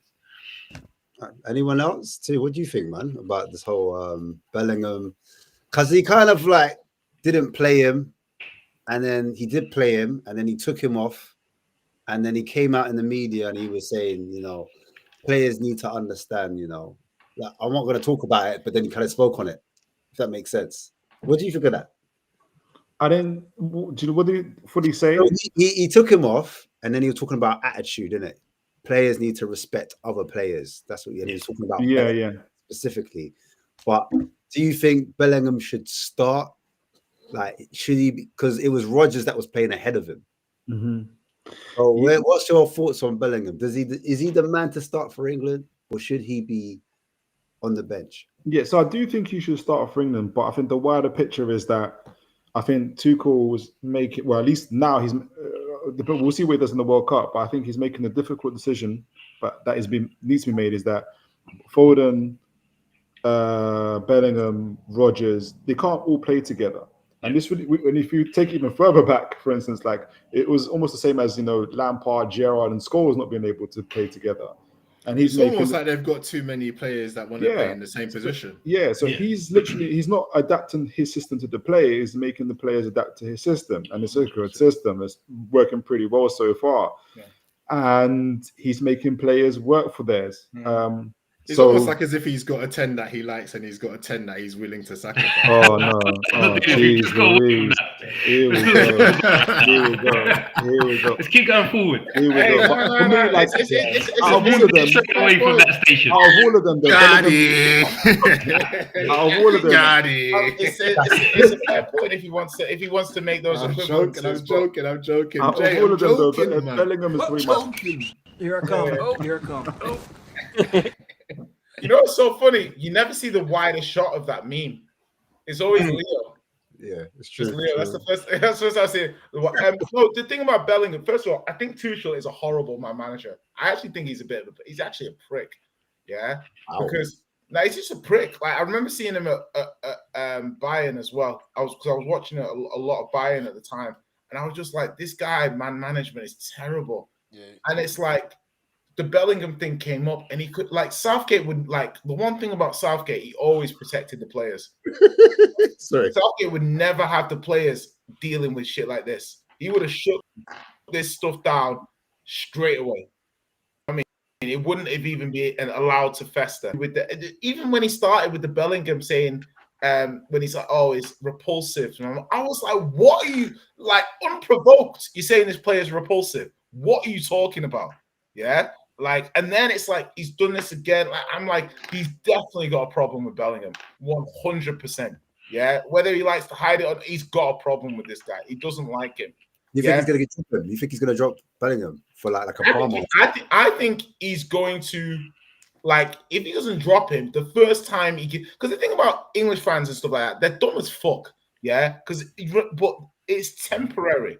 Yeah, you remember when everyone's like, "Oh, Kane has to be dropped for Watkins. Kane has to be dropped for Tony last tournament." Yeah. Mm-hmm. You guys are real silent now. I ain't seen any of you guys saying drop. The system does fit Kane better now than it did. No, but it's not about that. It's just Kane is always better than Watkins. Watkins might be a little bit better. Sometimes players just fit a system. Yeah, but that's my point. As long as you acknowledge Bellingham is 100% better than Morgan Rodgers, 100% better than him, no question, not debatable. And you can make an argument, maybe Rodgers is in good form and good enough to trouble Bellingham's position. But if you have a conversation with me and you try and equate these two players' ability, you're fucking mad. Yeah, they're not in the same stratosphere of talent. I get that, but sometimes the player that's not as talented makes your team better overall. So you have to get rid of the guy that's more talented. Tuchel clearly thinks that the other 10s can do the job he wants them to do where Bellingham can't. So he's doing these things. So if he doesn't have to retake Bellingham, he's got two other guys he can play. Because at the end of the day, there's only really 5 nailed-on starters for England in the whole squad. 100%. Everybody else is fighting for a place. 100%. But my that's point the goalkeeper, the 2 centre-backs, Saka, Kane. Everybody else is fighting for a spot. And that's fair. And I have no issue with that. But the thing is that Rodgers, to me, he's also saying that's Bellingham overrated. No, he's not. He was the most important player for Real Madrid with Vinny when they won the Champions League and League. Yeah, so it's like he's overrated. How? He's one of the biggest players, one of the biggest country, for the biggest teams in the world. How is he over? I don't understand. When people say that, I don't understand. It's like you're talking to me like I'm talking about Elliot Anderson, who I like, but it's like there's levels to this. There's levels to what we're talking about here. And Bellingham is 22, and he's absolute levels. Yeah, and it's, to me, that's why it's incredulous to me having conversations with people. Foden, Palmer, sure, you can make the conversations about it because they are top players playing for big teams. Rodgers he's a system player, and Tuchel wants his system. That's why he'll play the Dan Burns. That's why he'll play the Rodgers, and he'll get found out in the close moments because them man are not the best players we have in those positions. Are you saying Bellingham's a better 10? Sorry, are you saying Bellingham's a better 10 than Palmer? Yeah, he is. 100%. I agree. I think Bellingham's definitely. I think Bellingham's our best 10. He's too tall, man. I think Bellingham. It looks weird watching him play, man. I think what Bellingham and Palmer have is they've both got big game personalities, And I think that's something that Tuchel could risk losing out on if he doesn't take Bellingham, if he doesn't patch this weird. I do think it's a personality thing. I think sometimes coaches want to kind of stamp their authority and they go after the person who's going to speak out. Or they go out, you know what I'm saying? And I think there's a little bit of that. Yeah, just to show like that. I run this group kind of energy. But why do you guys think it's that though? I don't understand it. Like I don't understand why you've interpreted it that way. Like it's a personality clash just because he doesn't play Bellingham. Like because he called him repulsive, bro. Yeah, but that's going to call somebody repulsive. And if you're going to sit down, who's been your Okay, but he's already apologized for that. I personally, if I was him, I wouldn't have apologized. I think that's less about like the word. I think that's more like fans and people watching it and picking up on little words. Bro, honestly, to be brutally honest, any like all you guys, whatever. But if somebody was talking about me and called me repulsive as an adjective to describe me, I'm sorry, no. I'm sure Rhett Bellingham felt a kind of way about that because that's a wild. It's not that wild. That is a wild adjective to describe somebody. It's not that wild. Like that's what I'm saying. It's more about repulsive is absolutely wild to describe. Maybe it's again. Call a guy. Call a guy repulsive to his face. And see what he does. Yeah, that's fine. That says more about the guy. Though. It's like words at the end of the day, isn't it? Like, it's the words at the end of the day. And I think it says more about society. Like you're going into a World Cup. I'm sure that when they talk to each other, Bellingham will say to him, "Don't call me repulsive," and Tuchel will say, "All right, cool, I get it." Like it's not that a major thing. Like no, but we know Tuchel is a my way. We know Tuchel is a my way or the highway, and he should be. Right? And that's fine. There's different ways to manage. Right? Gareth Southgate was like my way was whatever you guys say it is. And I know. And there's different camps in terms of the managerial style and stuff like that. We get that, right? But it just smells to me of a situation where for some reason they just don't like each other. And I think actually, if you're a manager, sometimes okay, he doesn't like me. We don't like each other. But what's best what's going to win me this World Cup? Yeah. Are we more likely to win the World Cup with Bellingham on that plane or not? But what makes you think he's not taking him? I don't understand. No, take him. No, he has to take him. He's not that stupid and naive to leave Bellingham at home. I think that the media are painting a narrative. I think it's still a media thing. I think it's like watching WWE wrestling. But when he starts saying, "Oh yeah, taking him off or leaving him out," like intermittently leaving him out, and then he starts saying things like the cohesion of the squad and stuff like that. This isn't coming out of nowhere. This is all coming out of what Tuchel's saying.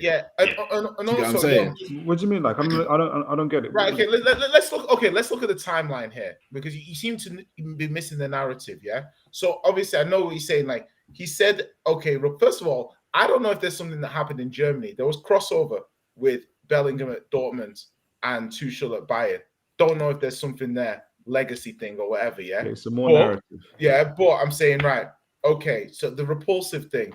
Then we had the England squad. The behavior was repulsive, yeah. He said his behavior is repulsive. Doesn't matter why he's England player of the year. No, I'm just saying he's England player of the year, yeah? Like, I don't even know what No, but what I'm saying is like, no, but I'm saying there's nothing Bellingham had done to that point to dignify the comments that Tuchel's making. It's not like he played a game for him and he exhibited terrible behavior on the pitch. What was it about, though? What were they talking about? He was talking about. He's like he was describing his behavior. He's like, was it repulsive? Repulsive and stuff.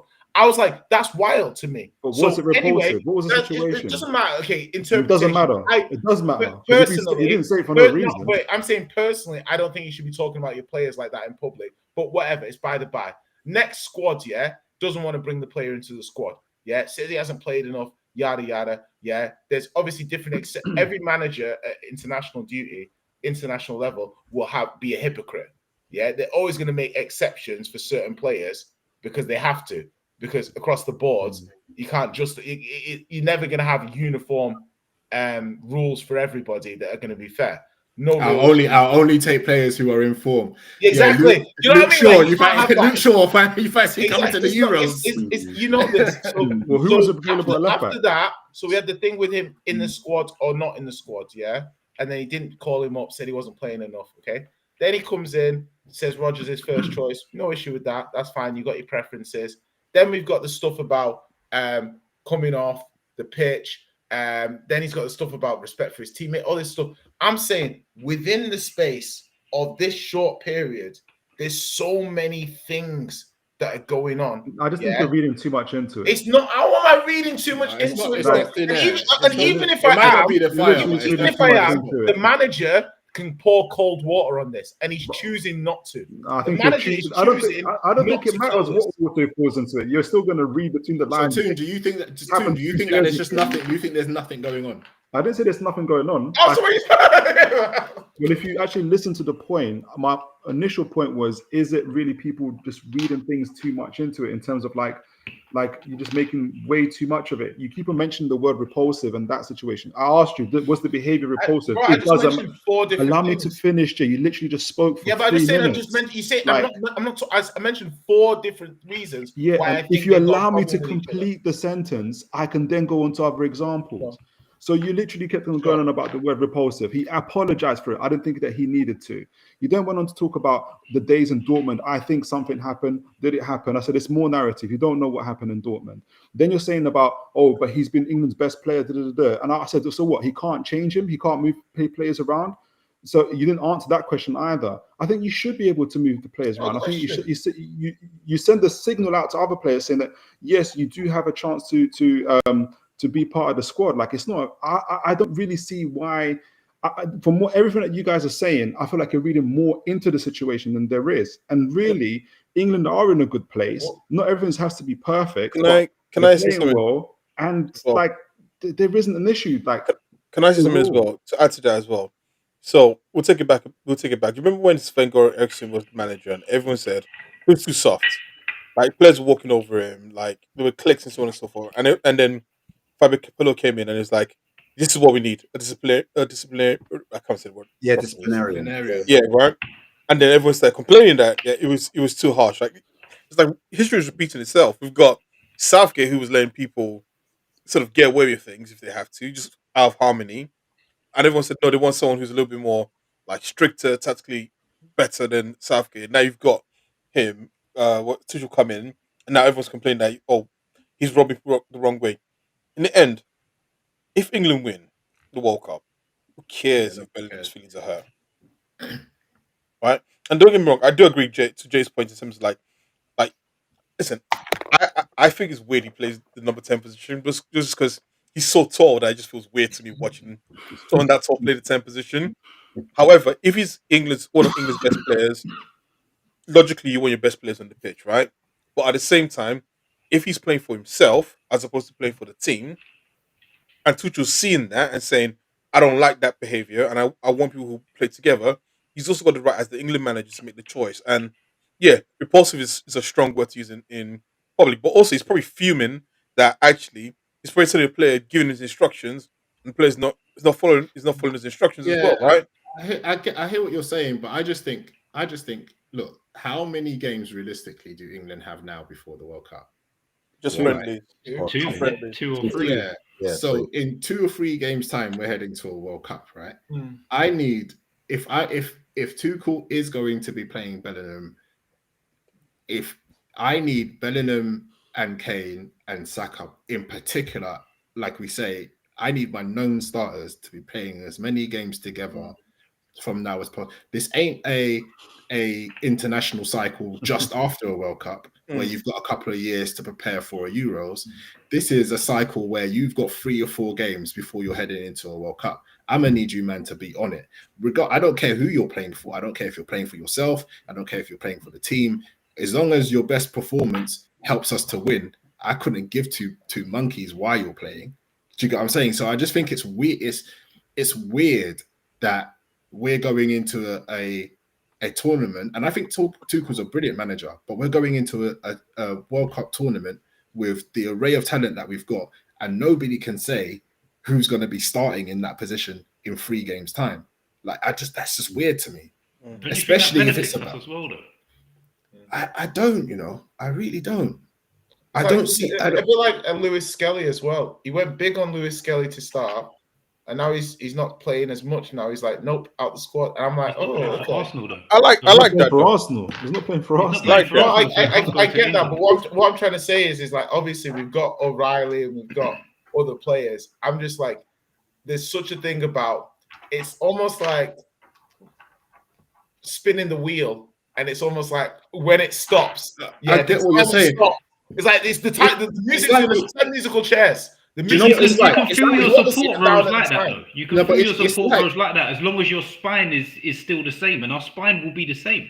It will be Pickford in goal. It will be Gahey, Stones as long as they're fit. It will be Rice, Anderson, Saka, Kane. The support roles can be filled by whoever's playing well at the time.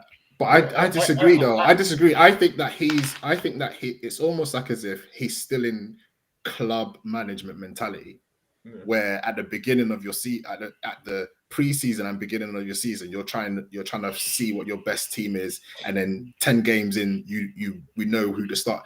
Like, you ain't got that time in international football. So what happens if your support roles don't click? You're out of that competition in 3 games. But he's also got to manage the tournament different because it's a bigger tournament over a similar amount of time. So he's going to have to make these chops and changes throughout the tournament anyway. So everybody needs to be more coherent. What if his starters? What if the people that he wants to take to World Cup aren't available? What if people get injured? Like, it's like this is just like it's picking too much. It's like you're crying out for certainty. I need to know who's going to be playing. I want micromanagement. Like, it's all good, man. It's so good. Okay, I mean, you might not feel the same way, but you remember everyone was saying, "Why is Harry Maguire playing when he's not playing for Man United?" Yeah. Literally, we had that before. Everyone was like, "Maguire keeps playing, keeps playing. He's not playing for United. Why does the Southgate like?" Again, we just liked him. Yeah, but Maguire got arrested on holiday and still played. But we can just go. Maguire's a seasoned professional, and also Maguire's like 19 years old. Excellent in tournaments for England. Well, I know, I hear that, but I'm just saying that like people complain about things, and then when someone comes and does the thing they complain about, they just again complain about that, and it's like it just goes in circles. Secretly trying to backmouth Lewis Skelly. No, I don't want to. No, Lewis Skelly should not be playing for England because he's not playing for Arsenal. He's not playing for Arsenal. Yeah, it's simple as he should not be like, and it should be a merit-based sort of selection, not based off like what we think. Because you might take him, he's rusty, he drops stinkers at. And now you've wasted a spot. And that's in his strength as well, because Tuchel's going into the tournament saying our strength is we don't, because they're like Arsenal, we don't concede goals. So we only need to score 1 or 2 goals a game to win the game. We play Andorra every week. You say that, but wait until we play Andorra. If I see England versus Andorra, Wait till fucking Ecuador's right wingers running at Dan Burn, and then we'll see what's going to be playing left, and Dan Burn's playing. Bro, why did you have to mention Dan Burn? These guys will watch him. He'll get exposed. He'll get exposed at a World Cup. They knocked out Tottenham out the league. Simply, I think J1's too good to fail. Bro, you know what? Yeah, I don't. I don't want to be right. I don't want to be right more than I want England to win. Just in 2023.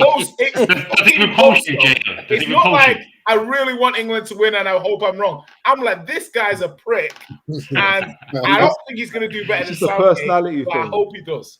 It's not even to do I think it's Bellingham, written. Tuchel's personality. It's your personality with Tuchel's personality. It's written for No. It's written for Tuchel to win the World Cup. My thing is that like I think that people, you know what it is? It's vibes versus it's man of science versus man of faith. And that's what this is. It's like, to me, he's got weird words. Man of science versus man of faith. That's what I'm saying. I've always been saying that international football is more about vibes than it is tactics. Yeah. And let's find out, because Tuchel's bringing negative fucking vibes. Brendan's bringing negative vibe. He's too light skinned for his own good. He's just bringing the team down. Bro, that's what I was saying. Did you see what he said? He's like the poster boy for light skinned people, man. I didn't want to be the Kendrick and say he's a bit Drakey. There's levels. What is it? Great. There's levels. Bit Drakey, you know. Some take the mick, bro. That's right. But did you see what he said about Trent and Quansah? What did he say? He said that Quansah's ahead of Trent in the right back order. Yeah, that's just wild. Ooh. I'm sorry. There is not a planet in which. Yeah, but he's just been a hipster. He's just been a hipster. That's all. Look at how much you have to justify what he's saying constantly. Nah, he's just been a hipster. He's just been German hipster. The justification for what he said. Ooh, he struggled with that one as well. It's a bit. I said justification.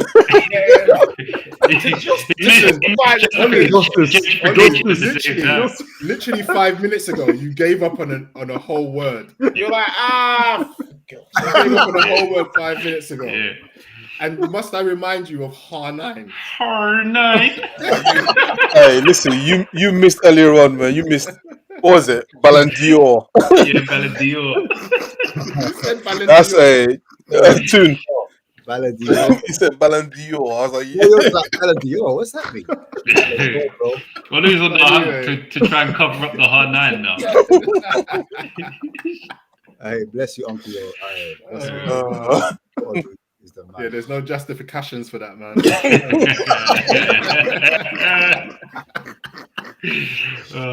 Jason just gone back down, left it on. I hope he hasn't got anyone in the house, bro. You've got to get the little cuz. Yeah, Actually, better be ready to car off his camera just in case, yeah. Honestly, bro. I don't want anybody to get because last time I swear there was a chick, there was just a random chick in the background.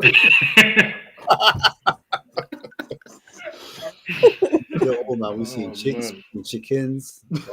Over. No, but I do think it's written though. It's written, man. If Tuchel wins that World Cup, you think it's fixed? Mad. You think it's fixed? No, not fixed, but it's just written in the stars, isn't it? It's kind of like a German wins the World Cup for England. Like that's just mad. Like it's mad. That's like a Ghanaian winning the World Cup. I know we're not there. Before you say it, haha. But that's like a Ghanaian winning the World Cup for Nigeria. Like we're doing Avengers universe. In this universe, Nigerians. Yeah, it's like what if? Do you get what I'm saying? What did you make of Foden's assist, bro? Yeah. Best assist since Busquets for Messi. Nah, but only Busquets for Messi was better. Only Busquets for Messi was better, man. That's crazy. I couldn't believe Eze didn't even get. That's just, it's mad. He didn't even get a mention. He's put it on a plate. Well, honestly, man. It didn't on a plate. It was like baby food, man. He did the aeroplane and everything. The way of the past. He did a Kanye West of him, innit? They're like, listen, hold up, Eze. I know you scored a goal, but have you seen that assist from Phil Foden? It's the greatest assist. What did you just call him? Phil Foden? I said Phil Foden. Relax. No. My internet skipped. My internet skipped. I'm rolling that back. I'm going to have to be Phil Foden. No, my internet skipped. Phil Foden, you know. That's timestamped. My internet skipped. It's like like CD. You know how CD skips. Phil Foden. I'm gonna have to do that now. I'm telling you. Phil Foden is crazy, bro. Hey, Phil Foden.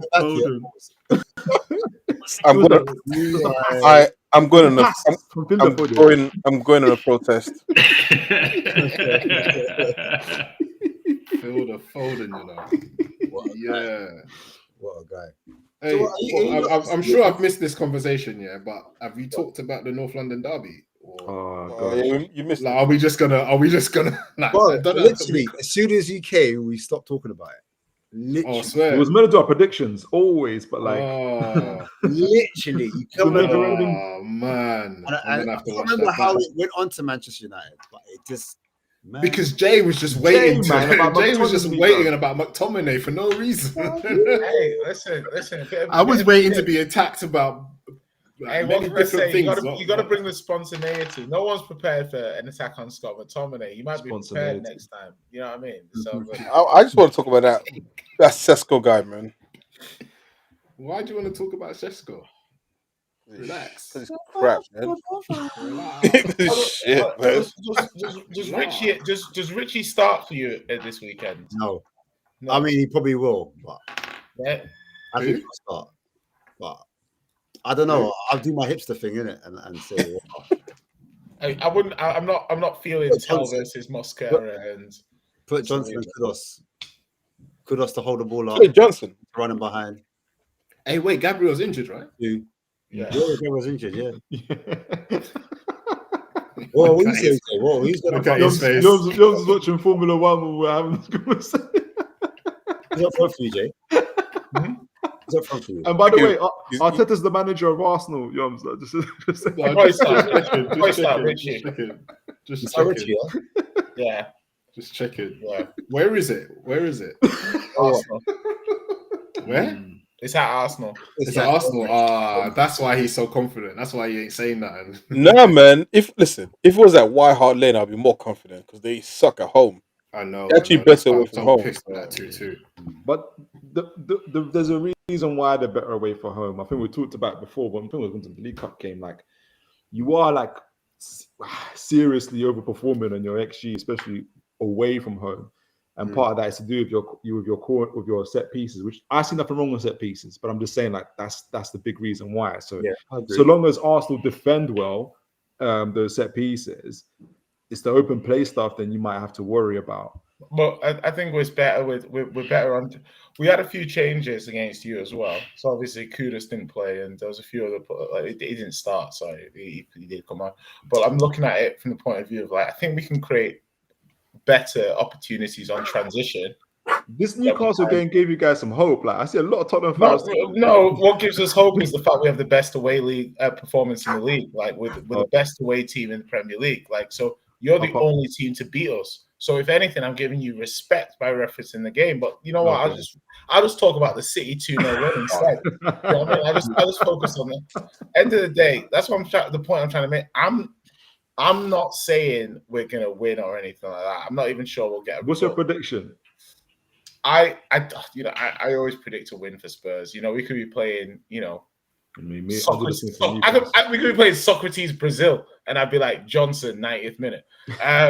So like I'm gonna say I think we'll get a result personally. I do think we'll get a result. It'll probably be a draw. I think maybe 1-1. I hear it. A draw. Arsenal draw and a City win opens this league right back up, man. It's bonkers. But City aren't going to win though. Yeah. Tottenham need to do their job because we're coming with smoke Saturday. So Tottenham need to do their job. Oh God! Oh, City are gonna win. I was hoping that was say nothing. What's going to be the score, Mitch? What's going to be the score, Mitch? Go on. Say it, Mitch. Say it, Mitch. Yeah, just for Olu, it's gonna be 2-1. We need to win on Sunday. Hey, James, I'm running joke what we've got going on. Anytime Mitch predicts 2-1 to Newcastle, they lose. Yeah, that one time I did it, we lost. It's not one time. I've been counting. One time. There's been more than one time. There was a game I didn't even predict the score, and Olu tried to say I said 2-1. You're like, because I knew he was predicting 2-1. It comes to my team, I always Newcastle versus Barcelona. 2-1. Yeah. Forgot about that one, didn't it? Okay, guys. It I guess Arsenal. Barcelona. That was it. I haven't said it. All the time I've said it. It's happening again. Hey, just keep saying it. It will hit at some point. At some point, it will land. Probability-wise. Yeah, I hear it. Because you're away record. Are you home or away though? We're home. St. James's Park. You're home, okay. Yeah. Your home record's quite good. It's your away form. It's a bit. Our home record might be good, but our record against City is trash, no matter where it is. Oh, is it? Yeah, it's terrible. What are you saying to you? You feeling confident? Just watching City really played well against Liverpool. I think I'm same as Jay. I find it hard to say. I can't say that my team's going to lose. I'll put it this way: Newcastle have a narrow path to victory against City. I think the big thing for us coming back is Lewis Hall. I think he starts at I think he starts at left back. That's why you're on the fullbacks. Who's playing right back? Trippier. Yeah. Oh yeah, long day. It's a long day for Trippier. It's a long day for Trippier versus Doku. Can Lewis Hall play right back? The Doku shimmy. You never know. Livramento might get around that. He was training. He was training before the break. He was on the grass before the break. Bro, you can't give. Bro, imagine giving Livramento his first game back. Doku, they'll pull his ACL if he's ready. I know you don't pull an ACL, but that's gone. That's gone. That's just gone. making up injuries. Yeah, oh, bro, It's gonna be that bad. Like, I think the thing is you just have to acknowledge that Trippier's gonna get cooked. Go into the game knowing that he's getting cooked, and it's not like okay. So once he's got cooked, how can we stop? Because he's getting cooked. So he's going past Trippier. What can we do once he's gone past him? How can we like block the pass lanes? Because that's all you can really do. That's what Tonali and Shaw are for. Yeah, wait, definitely. Do you have the prisoners all? Are they all like ready to go? Like the three thugs. Prisoners. They were prisoners. Yeah, the prisoners. The three of them. Yeah, I think that's a big thing to Tonali, and especially because there's going to be a You mean space. Paratici? No. I'm talking about the three prisoners. No, that's another prisoner that we know. That's more like mafioso. I'm talking about the foot soldiers. You know what I mean? The ones that they send into like and cuffs. They're all ready to go. They're all ready to go. All right, cool. No, they're going to be. Is Joe Linton fit? That's what I wanted to know. Yeah, the main thug is free. Okay, cool. That's what I'm trying to say. He's ready to fight. Do you know what I mean? The question is, does he play instead of who? Ramsey, Jacob Ramsey might play instead. I don't trust the guy called Ramsey. Like, even though one of my best, even though one of my best ever players was Aaron Ramsey, but why? I don't know, man. Okay. It's close to Ramsey. It's close to Ramsey. It's not even just that. It's not that. So I always confused Aaron Rodgers and Jacob Ramsey in terms of like I didn't actually really know which one. Yeah, no, Aaron Rodgers. What's his name? Rodgers. The one Morgan Rodgers. Morgan Rodgers. Aaron Rodgers. So that's the NFL player. Sorry, NFL's in my brain. Yeah, but I always thought that like Ramsey played like Rodgers, but he plays nothing like Rodgers, does he? No. And it always confused me for some reason. So every time they didn't play Ramsey, I'm like, so every time they play Rodgers, I'm like, oh, Ramsey's gonna play. It's still the same thing. Still doing it now. I'm so confused between both of them. People look the same. Just him, bro. Right now, I just see one person up there. What game was it? What game was it where the ref sent off? Oh, that was Arsenal. It was Gibbs and Chamberlain. Yeah, Gibbs and Chamberlain. Yeah. He sent off Gibbs, thinking it was meant to be Chamberlain for handball. Same. Is anyone worried about Michael Oliver? Oh, what's happened to him? Well, what's he doing? Yeah, what's going on? He's ref in the game. Which one? Which game? Why? The City game. The Arsenal game. He can't do the City game. He's a Newcastle fan. Yeah, he said, what's going on? What's he doing? He's doing his job. That's the problem. He's a referee. I don't mind Oliver like that. I think Oliver's like he goes a little bit.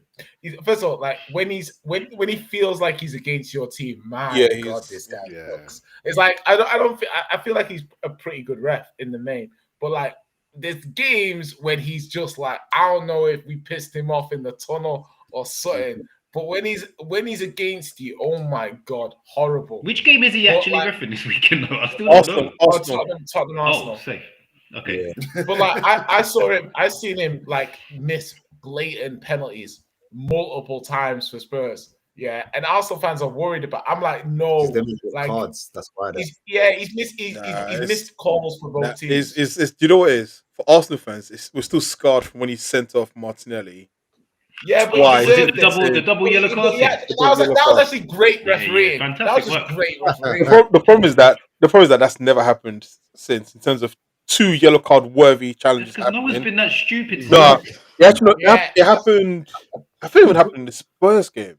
I saw it recently where it was like someone did a foul twice and it looked like there should have been 2 yellows and they just gave him 1 yellow, and that's why it was weird. But anyways, listen, the ref is the ref. I feel like, but I feel like a lot of the time, like it's very rare. Okay, so they had the delay of the restart, and then obviously they're two good yellow card like offenses. There's two solid offenses. Like I hear what you're saying. One passage of play, no stop.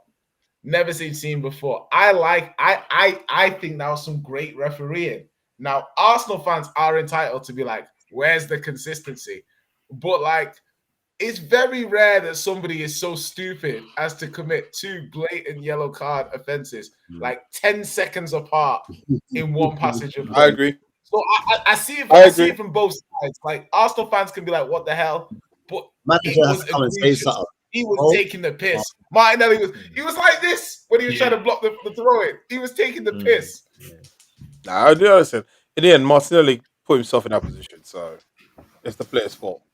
Like the Trossard one. Like the Trossard one is quite simple. Well, no, I think it's like see the Trossard one I found like less because obviously he was like he literally kicked it like less than half a second after the whistle went off, right? I think the one which was stupid to me was the Rice one, which is again, don't give him. I've so many of these. It's hilarious. Don't give him a reason to send you off. I didn't give him a reason. So like, nah, come on, man, that's hilarious. How can you have had 3 of these similar type kind of crazy? Oh, we've had more. So the best red card I've ever seen Arsenal give in terms of sheer stupidity was Xhaka. And I think it was against like Sheffield or wherever it is. And basically he was running back and he tried to do a tactical foul, but then he just booted the player. You know when players normally like run back, give a tactical foul, like trip a player. He swung full on, took the player out, got red, and he turned around and was like, "What?" I was like, "What are you doing?" I think it's Xhaka for that because he was always getting red cards in North London. Yeah, he was always scoring against Tottenham as well. So here we go. Does anyone think here? Just moving aside quickly, that Eddie Howe, we spoke about it backstage. Oh, I didn't see that one coming. I didn't see that. No, I have to talk about it a little bit. Does anyone think he's under pressure? Like, if he doesn't really get something this season after winning the cup, or do you think him winning the cup buys him another couple of seasons? He's built that man a statue, bro. Like, he's got spare dough in the bank. There's loads of there's not loads. There's a section of Newcastle fans that are Eddie Howe out, but then I also look at their boards, and I think they've got the type of board that they're ambitious. You know what I mean? And they're looking to kick on. If that makes sense. And they think that he's the right man to. Oh, we've lost Tuna. Is he the right man to kind of solidify them as a top 4 team? Do you know what I'm saying? He's earned the chance to prove if he is, basically. For the fans, for most normal Newcastle fans, there should be no Eddie outs for me. The problem is that the board are very, very ambitious. Yeah. So if he doesn't hit the targets, they could pull the trigger. We don't know yet. We haven't seen them in the position where they could potentially pull the target and have a reason to. But for me as a fan, I'm not even close to being Eddie Howe out because like where we've come from since he's taken over is just crazy. For us to on the first little blip, literally the first blip he's had with us as a manager, like proper blip. For us to go we want him out, we want someone new in, was just mental. It's mental. Would it also that's a question? Would it be sorry, Jay? Would it also not be unfair because like he's had to deal with being like almost the sporting director, like from the start of the season, right? Because you guys didn't have a CEO. Had to deal with he didn't manufacture it in his like. You know what I mean? Like I hear that. Had to deal with. No, but the last one he didn't. Yeah. The last one left for different reasons. It wasn't nothing. The reason being my boss is being a jerk to me. Like, no, but the guy is wasn't he his boss basically as a sporting director? But also Newcastle didn't have a CEO for a long time, so like it was almost like a rudderless ship. But I just want to say quickly on players that you bought and the tactical makeup. I've been saying to you for a long time too. Yeah. Newcastle just needed one player. Yeah, really. They just needed like a left-footed right-wing playmaker. Like that to me was the one profile they needed. That person who could also play in the 10 was like the number one player they needed. And they didn't get it. They needed that player for 2 years. Not got it either year. We needed Magnus at Kudus, That's who we need. Akilush, and Buemo. Anybody, anyone who had a bit about them, who could just hold the ball up, technically good, score goals, could could play on the 6, in the 10, sorry. And Newcastle have missed that profile. And this season, they just missed that profile. I just think they've invested in the team. Watermada, good replacement, doing well. But the rest of the players, the squads are better, but they didn't improve the first team, really. Hold on, what position have they brought Wisser for? Up front, I think. Like number 9. We're still yet to see how that pans out, because he has Watermada previously played wide, or it's going to be a 10-9 with him and Voltemado. And I thought you were doing 4-4-2, no? We don't know. We're yet to see what I was going to do, because this has not been fit. So these guys have got a lot of midfielders, you know. They've got a lot of midfielders to be playing 4-4-2, you know. Yeah. Someone Haustenberg. Jesus. Someone just broke him through the back window in Thomas yard. It's like, they're talking about Newcastle. They'll be busy for the next 5 minutes. Yeah, I think there's always pressure. I think Eddie Howe has been under pressure before. Like last season, he was going for a low period as well. People were saying we need a new manager and stuff like that. And I think everyone's got a different perspective. I do sense the way it comes across to me. Not every Newcastle fans like this, but just fans in general. Like even and again, I'm kind of looking at motive, but I do feel like a bit like how you guys view Thomas Frank. There are some fans that just don't think that he's good enough for their club, no matter what they do. So hence why when we do go through low points, they're like, Eddie Howe out and stuff like that, which is fine. I think the main thing for us is just that we are changing, evolving as a team. We've got our main fullbacks, and I keep on going about the fullbacks, but they're the ones that make our team. Newcastle aren't going to play with a number 10 because literally our fullbacks are our number 10s. A little bit how Chelsea used to have Reece James and Chilwell. We've got Hall and Livramento in terms of how we play. Eddie Howe sees both Voltemada and Wisser as number 9s. So we'll see how they play.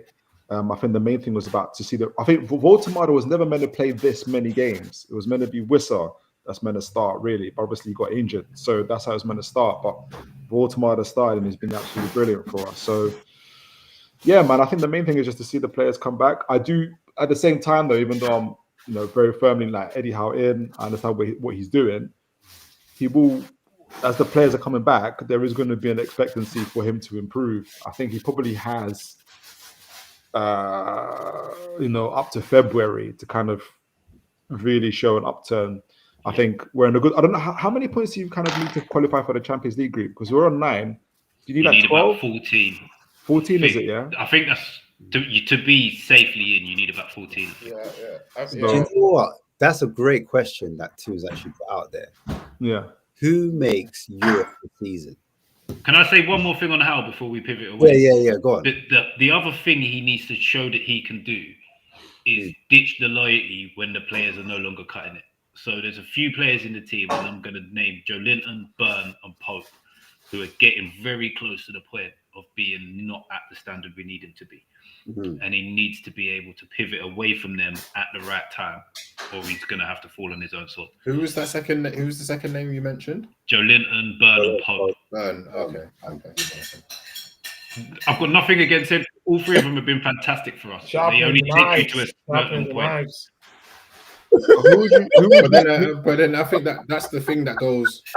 That's the thing that goes against this ridiculous FFP.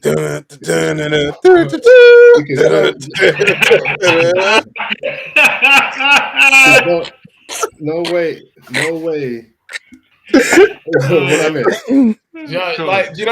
You're lucky I'm such a big wrestling fan. If that was charades, I would never get it.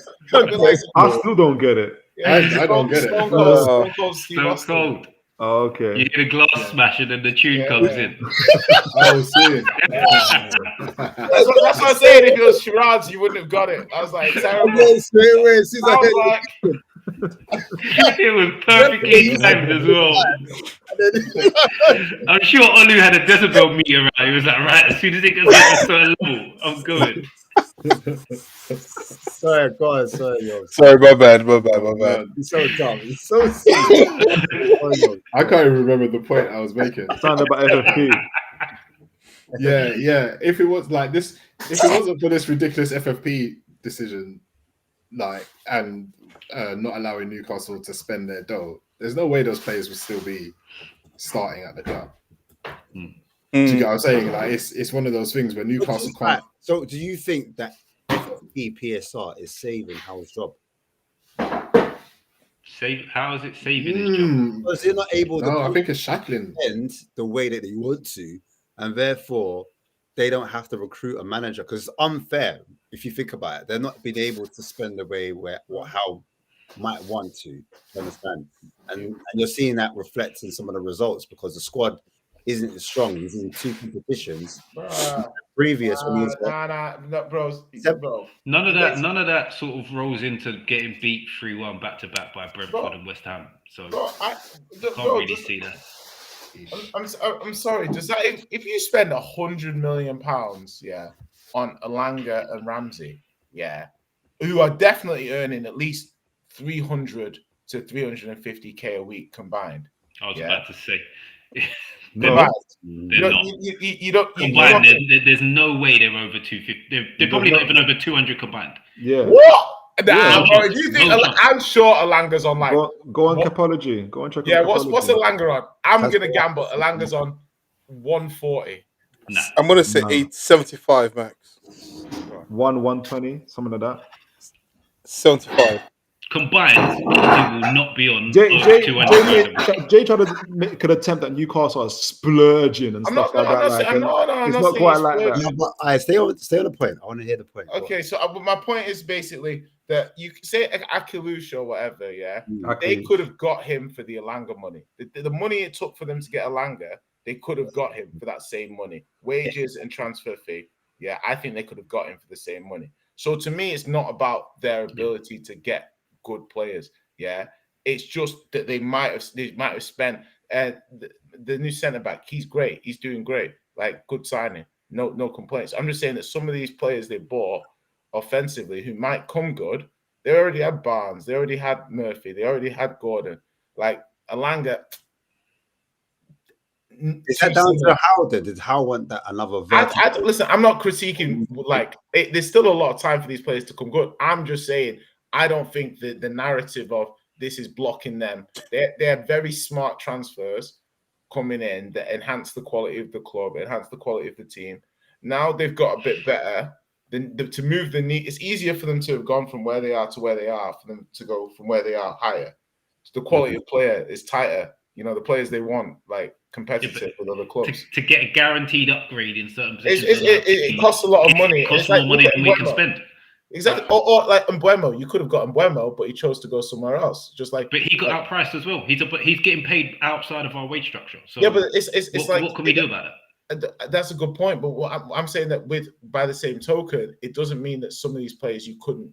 It's like you're just getting outbid, which happens to all of us. I wouldn't blame it on anything. There's other players that you couldn't get. Do you know what I mean? It's just, you're saying they went for the wrong profile, essentially. I think this is more of a profile issue and some of their good players and not the Elanga one. I didn't get the Elanga one. I'll agree. I think I didn't get as much as I will back the signing, and I think he's a good signing for us if he comes good. I think it's the wrong profile of winger. We should got a different profile of winger. I agree with that 100%. What a good one. Someone who's just better on the ball, someone who's calmer on the ball, more creative would have been exactly what we needed. I like Ramsey, but I feel like for 40 million. Someone's making pounded jam in the kitchen. It's Yoms. It's definitely Yoms. It's definitely Yoms. No, Yoms is on mute, and it was still there. Nah, it was Yoms. She's on mute now. The Pandadiam stopped. So Crazy. She's like this football video is getting in the way of my cooking, let alone the other way around. Young's about to eat some Pandadiam to drown the sorrow. Do you know what? I was gonna type it, but I may as well say I'm gonna shoot. I'm gonna shoot. I need my panda jam and shoe hands. Yeah, exactly. That okra. I need that okra dip, bro. Yo, next time. Yeah, please, man. Big up yours, man. Big up. I want some part of jam. Anyway.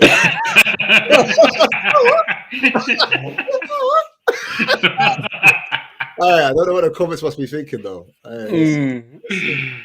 Google it. Yeah, real food. Carry on, Jay. Carry on. Sorry, that's what I was just like looking at that from a Newcastle point of view. I feel like that it's a very competitive league. Outside, kind of like top 3, top 4.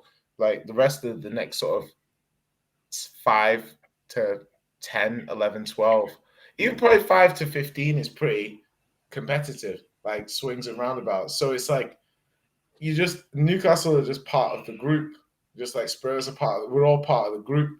Don't really change anything. Do you know what I mean? So I don't think Newcastle are as bad. I just don't think they're as good as they thought they were. Like the problem with that group is as soon as you start playing more games, you're more stretched. And then the average level is dropping again. And the players they bought hasn't, like, it just dropped a little bit across the board. They've played, I think they've been good in Europe. Like, I've seen them a couple of times, they've been good.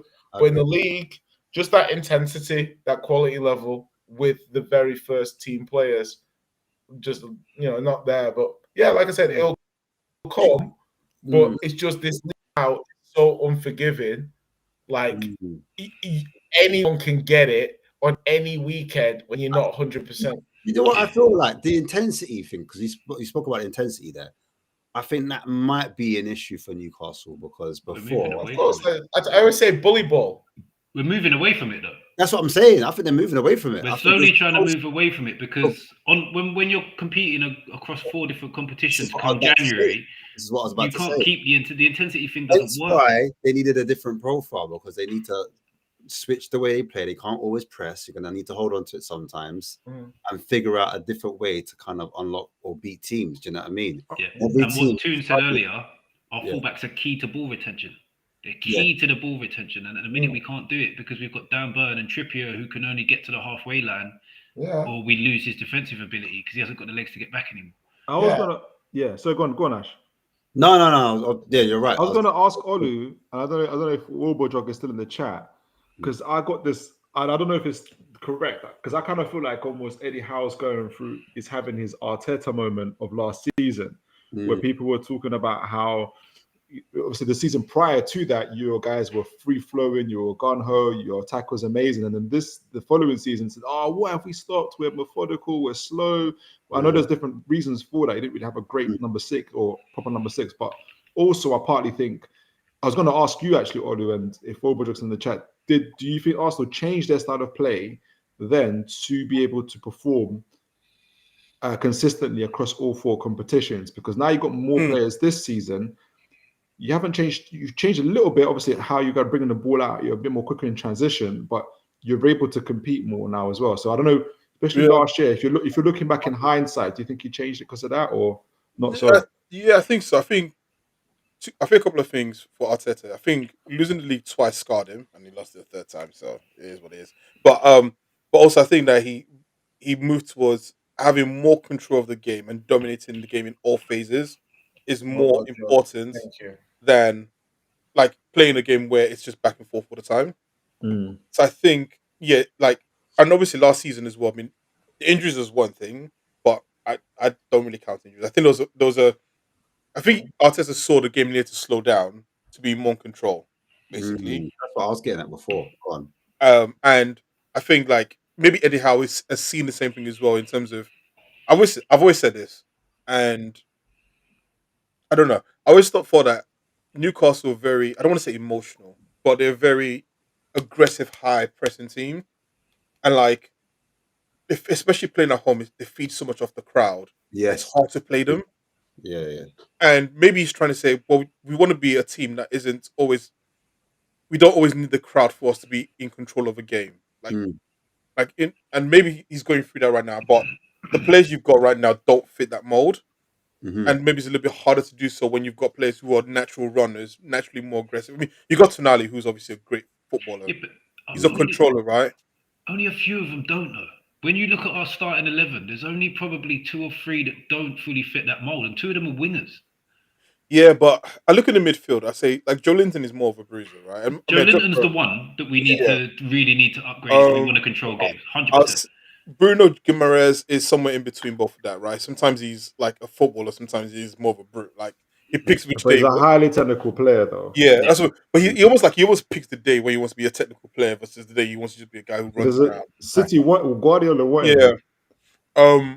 But there is, I don't know. Right now, when I look at everyone always talks about how great the midfield for Newcastle is, right? And people said it's one of the best in the league, if not the best in the league. I've always said I don't know about that. I think one of the best, yeah. But there isn't that creativity fully that you can just go from the midfield. I can see where the creativity comes from. That's mostly Bruno, isn't it? And then sometimes Tonali as well. And maybe there needs to be a player, a bit like how we have with Odegaard, who is still a runner, but you know you can still get creativity out of that. And maybe he's trying to find that identity. But look, I think if Newcastle get rid of Howe now, I think it'll be a silly idea. I think like the structure of the club still isn't set up to a place where you can just bring in a new manager and plop it in. I think he's doing a fantastic job putting everything that, and I know I said everything he has to deal with, but everything he has had to deal with, and also the euphoria of Newcastle winning the first trophy in such a long time, like, and then dealing with the Isaac issue as well. Like, I think he's right now probably holding everything together with tape, for lack of a better term. And there's probably a lot of things that you don't see internally that he's having to deal with. Look at Gordon's form dropping off a cliff. Yeah, like who'd have thought that? You lose your best attacker, or what people would have said was the second best striker in the league. Gordon, who was so great at doing that, and then you had Murphy who had injury problems. Like that's the front three of Newcastle. Like not the same as last season. There's so many factors. And I think, yeah. So off the back of all this, guys, can I ask a question? Who misses out in Europe this season? We've got Villa, Spurs, Man United, Newcastle. Wait, I was just nice to Newcastle. What the hell's going on with me? Someone check my temperature. Seriously, I just realized. Do you mean Champions League or like Europa Conference League as well? I mean the whole shebang. So what we said, if we get 5 places, we're saying 5 in the Champions League, 1 Europa, 1 Conference. Is that what we're saying? Yeah. Unless one of the top 5 win the FA Cup, then there'll be 2 in the league. Yeah. We'll miss out. Villa. So let's say top 7 make Europe. Top 7 make Europe, yeah, perfect. So for me, Villa and Man United. They're missing out. Yeah. Olu? I forgot what I predicted. So I said I want to say Villa because I also made the prediction at the start of the season that they will be the biggest flop, and I was so right until they turned it around. So in fact you wasn't right. I wasn't right. So I need to my hate needs to permeate whatever the word is. Struggling with tonight. Today. But yeah, I'm having a mare right now. It needs to permeate on the field of footing. That's right. No. My hate for that guy that manages them, Emery, needs to cause them to flop. So I'll say I've got a weird feeling Man United make it this season. I don't know why. I've got a weird feeling. I'll say Villa and the starts have been so bad, so I'm gonna say Newcastle. What, miss out? Yeah, because you're 14th right now, aren't you? Mm-hmm. Actually, there's not a lot of points between 14th and... There's not a lot of points between anybody at the minute. Yeah, that's true. That's what I'm trying to say. I'm like this league. If a team wins 4 games in a row, they're flying. Yeah, challenges. They become challenges. Like that's what I'm trying to say. Like, I have no idea. Like, I'm gonna say Villa. I'm gonna say Villa as my certainty, and then Yeah, we'll see. Like Spurs aren't guaranteed to finish top 7. Exactly. I agree. I so agree, bro. Like, people don't want to hear if come like Bournemouth will be saying, "What about us?" There'll be loads of teams in and around saying, "What about?" Yeah, Bournemouth in Europe. Palace, Brighton. No, Bournemouth ain't in Europe. Yeah, Jeez, and also don't Forest and Palace, isn't it? United, like obviously don't underestimate next when the Champions League games kick in over the next few weeks. One game a week, the one game a week clubs. The midweek games. I'm telling people injuries are coming. There be no. I don't know who. But those teams still in the Carabao Cup. Ooh. Yeah, that's the one. That's the one. Yeah. It's interesting, man. What do you think, too? Yeah, I think we've, even though we're a bit off it, we've actually got a deeper squad than we did a bit previously. We've been rotating pretty okay. I think the next 3 to 5 weeks is going to be squeaky bum time for us. Like we're waiting for Horder's going to be back, then Livramento, then Wissa. Can we get them back and have other players fit as well during that time? Wait, who's got better 11, you or Villa, in your opinion? Starting 11. Yeah. Fully fit starting 11. Us. You clear them? Are you clear them? Yeah, I would say so. Our midfield is better than theirs. Our attack. What's their attack? Their attack is it'll be Rodgers, Watkins, and Marlon, isn't it? Yeah, Marlon, Watkins, Rodgers. It's tight then, man, because Rodgers is better than Gordon has been for a while. Baltimore. I got to run though. Nice one, bro. Big up Jay, man. Big up. Who plays in their midfield? Because I think there's one midfield spot up that I would potentially take one of Villa's midfielders, and Morgan Rodgers. Tielemans. You probably take Tielemans over Joe Linton. Over Joe Linton, yeah. Rodgers over Gordon. And then Marlon over Murphy? Don't think so. The 9, no. The other 2 midfielders, no. Their whole back 4, probably not. Goalkeepers up in the air. Keepers are up in the air. That for me, I don't know if anybody else agrees, but they're the goalkeeper potentially, the left side of midfield. Joe Linton will take one of the Villa guys, and then Morgan Rodgers. For me, that's the team. Yeah, I think it's depth of squad is going to matter. We've been managing that okay, but I think it's just the team getting used to how Eddie Howe wants them to play, which is more controlled.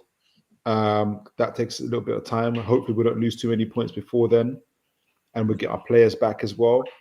I think January transfer window, we don't like. Usually, there's not a lot of business. In fact, we sell players, but I have a feeling that it's just a feeling that I think we're gonna go big for somebody. I think Murillo maybe at left back.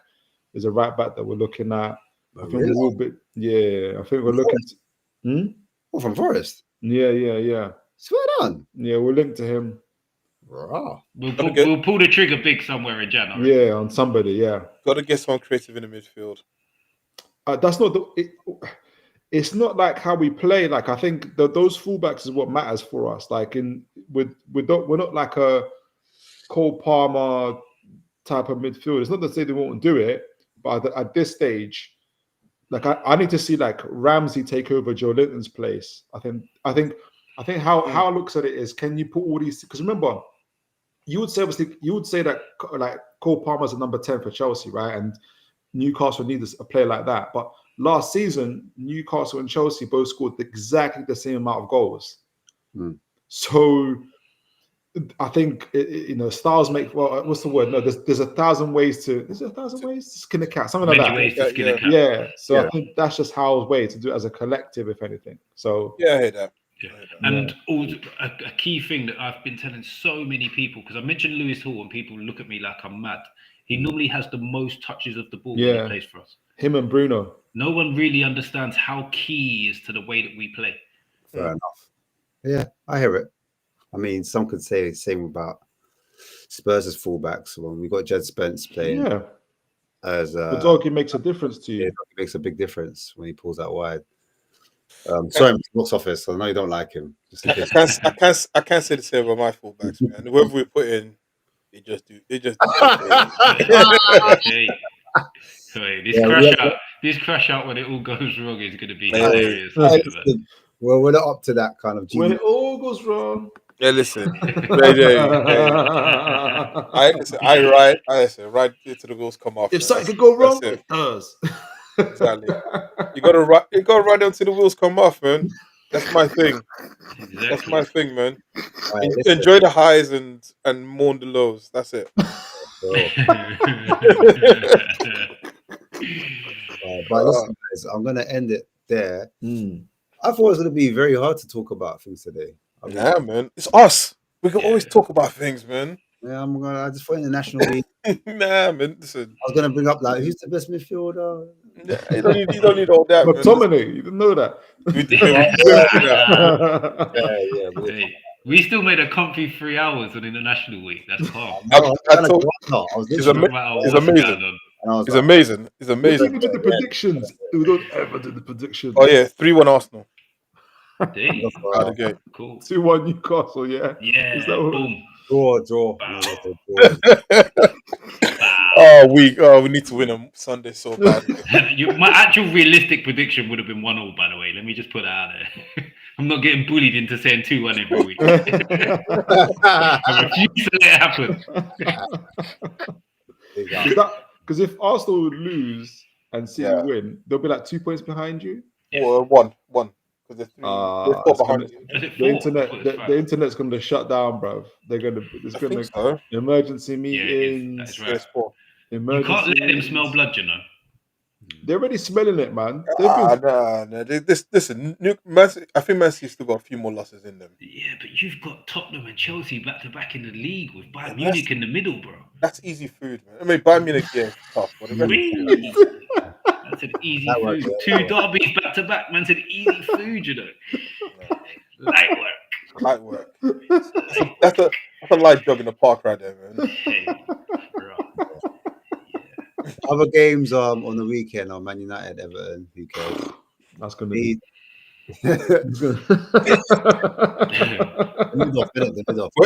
Where's that? Everton. That's Monday night football. That's going to be Monday night football. That's going to be proper Barclays. I'm telling you now. First time, in the mud. That's Everton's first Monday night football at their new stadium, right? Yeah. That's and first time United play there. I know it's had 2 weeks to study. He's in it. Leeds play Aston Villa. It's crazy. Let's see. I'm going to go for Villa win. Yeah, I think Villa win that one. Palace Wolves. Sorry. I was going to say, Villa. Boy. Villa busy, bro. Palace Wolves.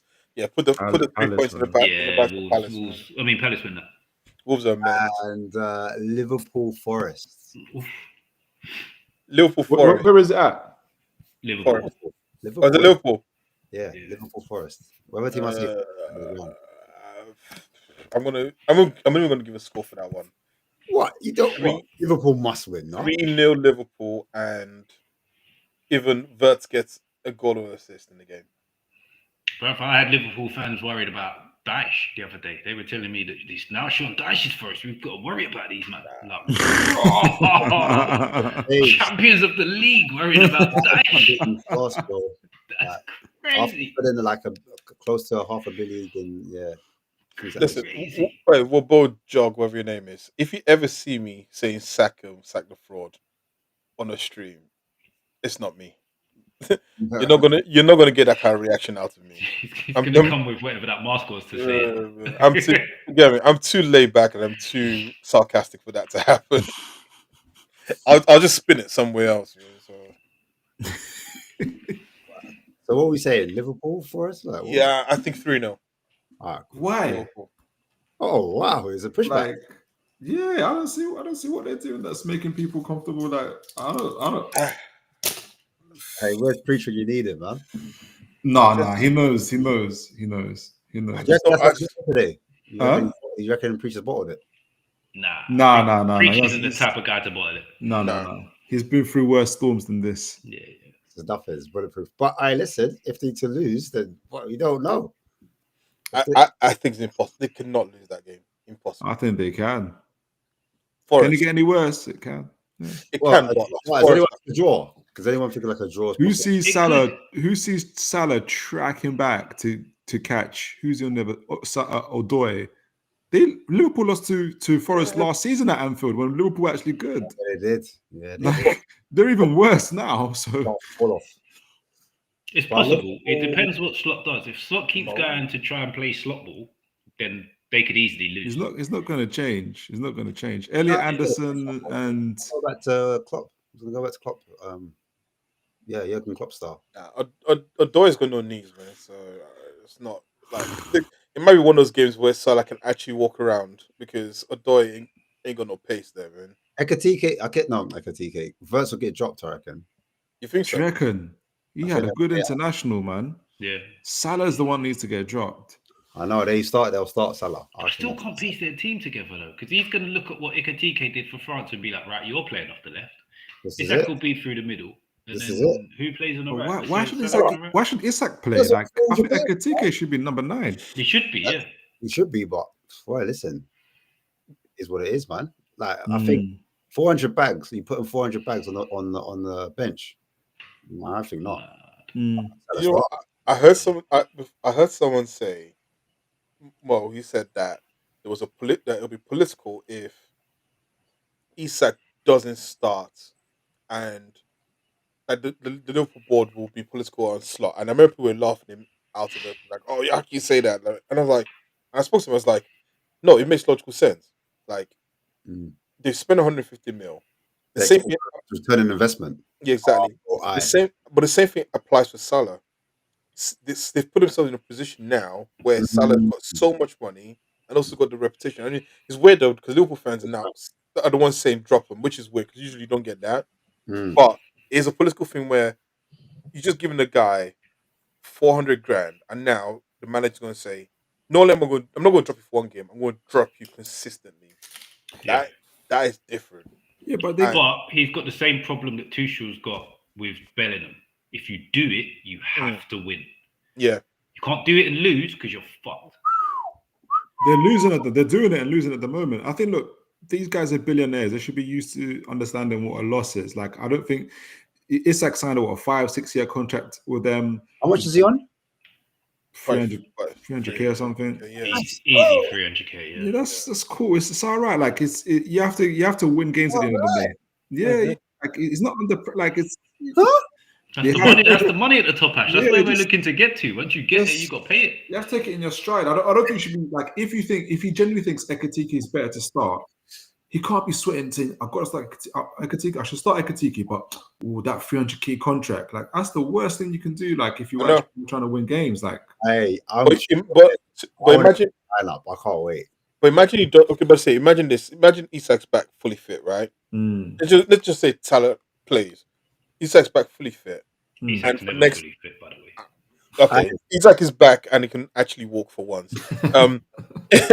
Imagine like for the next 3 weeks, Isak doesn't start. There's gonna be some pressure in terms of saying, look, we spent unless you win. I hear that. Okay, that's the big thing. Unless you win, no one remembers you. Fair. That's true. Yeah, please, Savenio. Yes, please. Yeah, keep their problems. Keep on piling on the problems, bro. Yeah, I want problems. You know, I want problems. Problems are me. You concede a lot of goals, but you buy more attackers. It's like, do you remember Real Madrid in the early 2000s? It was like, we can't defend. Well, here's another Galactico. Yeah, literally that. Who else is playing? We've got Fulham, Sunderland. Jeez. Where is that? Just because Calvin Bassey plays for them, Sunderland wins. Fulham are not on form either. Fulham are drowning. Fulham are drowning at the moment, and their manager's not signing a new contract. So because these players are on vibes. You got Iwobi's going studio no matter what the result's going to be. He's getting studio, bro. And Bassey's going to be coming. Are you not coming now? Bassey's still gonna wear his trousers low. Emil Smith Rowe is going to be just eating kebabs still. That guy. No. This guy is annoying, man. Arsenal Avengers. Nah, man. That guy's. I swear he got a tattoo or something weird recently. Man. Like Emil Smith Rowe, yeah, was meant to be better than Saka. And look at him now. I know. Croydon's finest, man. Croydon De Bruyne. Near my house, there used to be a big poster of like, oh, if you want to make it, like, if you want to make it, then they had like the fucking picture of him on there. And they had a double chin then. I'm like, oh my goodness, you're wasting your talent, man. You're wasting my... Yeah. But yeah, so that last one is Burnley Chelsea. Burnley Chelsea. Yeah, that's tricky, you know. Turf Moor's no joke. Chelsea. Chelsea want to be serious. They win those games nowadays, though. I think Chelsea. Chelsea do that thing where they play to the kind of level of whoever they're playing. Yeah, it's true. Big game. Talk on it. Expect a big performance. Talk on it. Carabag in the Champions League now. Yeah. Like, but is that because of the congestion? Yeah, I think they get a bit. Yeah, I think they'll be fine. I think they motive because they destroyed Wolves, for instance. They do that though. Yeah, they do. They get into their stride a bit. But come on, Mitch's like 5-side team can destroy Wolves right now, man. Mitch, just get 4 of them mates and play Wolves. And four random brothers, yeah. Exactly. Just you and 4 random brothers. Just pick any random 4 people. Anyone you could beat the full 11 of Wolves right now, man. Yeah, see, I actually think they try and rotate against Burnley as well. They've got Barcelona and Arsenal coming up. Yeah, facts. So what's the predictions? We're in 3 hours. Game? Yeah, I was trying to finish before 3 hours, but impossible challenge. It's like you man talk too much. I think Chelsea win 4-0. Yeah, I think Chelsea win 4-0. Right, there you go. Another one. I'm going draw. I'm going to score draw. 1-1. All right, and another one. 3-0 Chelsea. 2-1 Chelsea. Let's go. All right. We've got Brighton, Brentford, and Bournemouth, West Ham. Let's do them together and then get out of here. So Brighton, Brentford could potentially be game of the weekend, you know. That could be. Could be the one that's a proper one for the neutral to watch. Both won. Well, actually, Brighton drew their last game. Yeah. Just because my guy Wobbs is scoring, I'm just gonna go for a score draw. 2-2. Oh, yeah, your guy, innit? That guy Welps. 2-1 Brighton. Who's Bournemouth playing? Brighton. Damn, isn't he? Oh, Bournemouth. Bournemouth. Bournemouth are gonna slap them. So what? Bournemouth? What? Semenyo, yeah. He's gonna shoot. He's gonna shoot from the halfway line, and he's gonna. Oh, he might be injured actually. He might be injured, but yeah, big up to Semenyo. I think he proposed to his missus, isn't it? Listen, we're very close to doing a deep dive into this game. Let's just wrap it up. Deep dive into Bournemouth West Ham would be crazy. How's Semenyo going to perform after he got engaged in that, though? Like, you man, anything you want to promote before we get out? Yeah, I've got live shows tonight, later today. Doing the match preview for the City game, and I'll probably do a scout review for some players who've been linked. I haven't done one for a while, so do look out for the show tonight at 8:30 p.m. Yeah, and I'm going to say my show, Where the Hour Sleep, has moved to Mondays. Well, I'm going to need to have a chat with Asher Marlon because make sure it's possible. But 8:30 Mondays is the plan. So Where the Hour Sleep, see you there. Big up. Nothing for me. Olu, have you got anything? Rastafari, tell you that. Remember, say me tell you. Oh, I hate this. Real bad man. Yeah, big up, man. Make sure you like, share, subscribe on the way.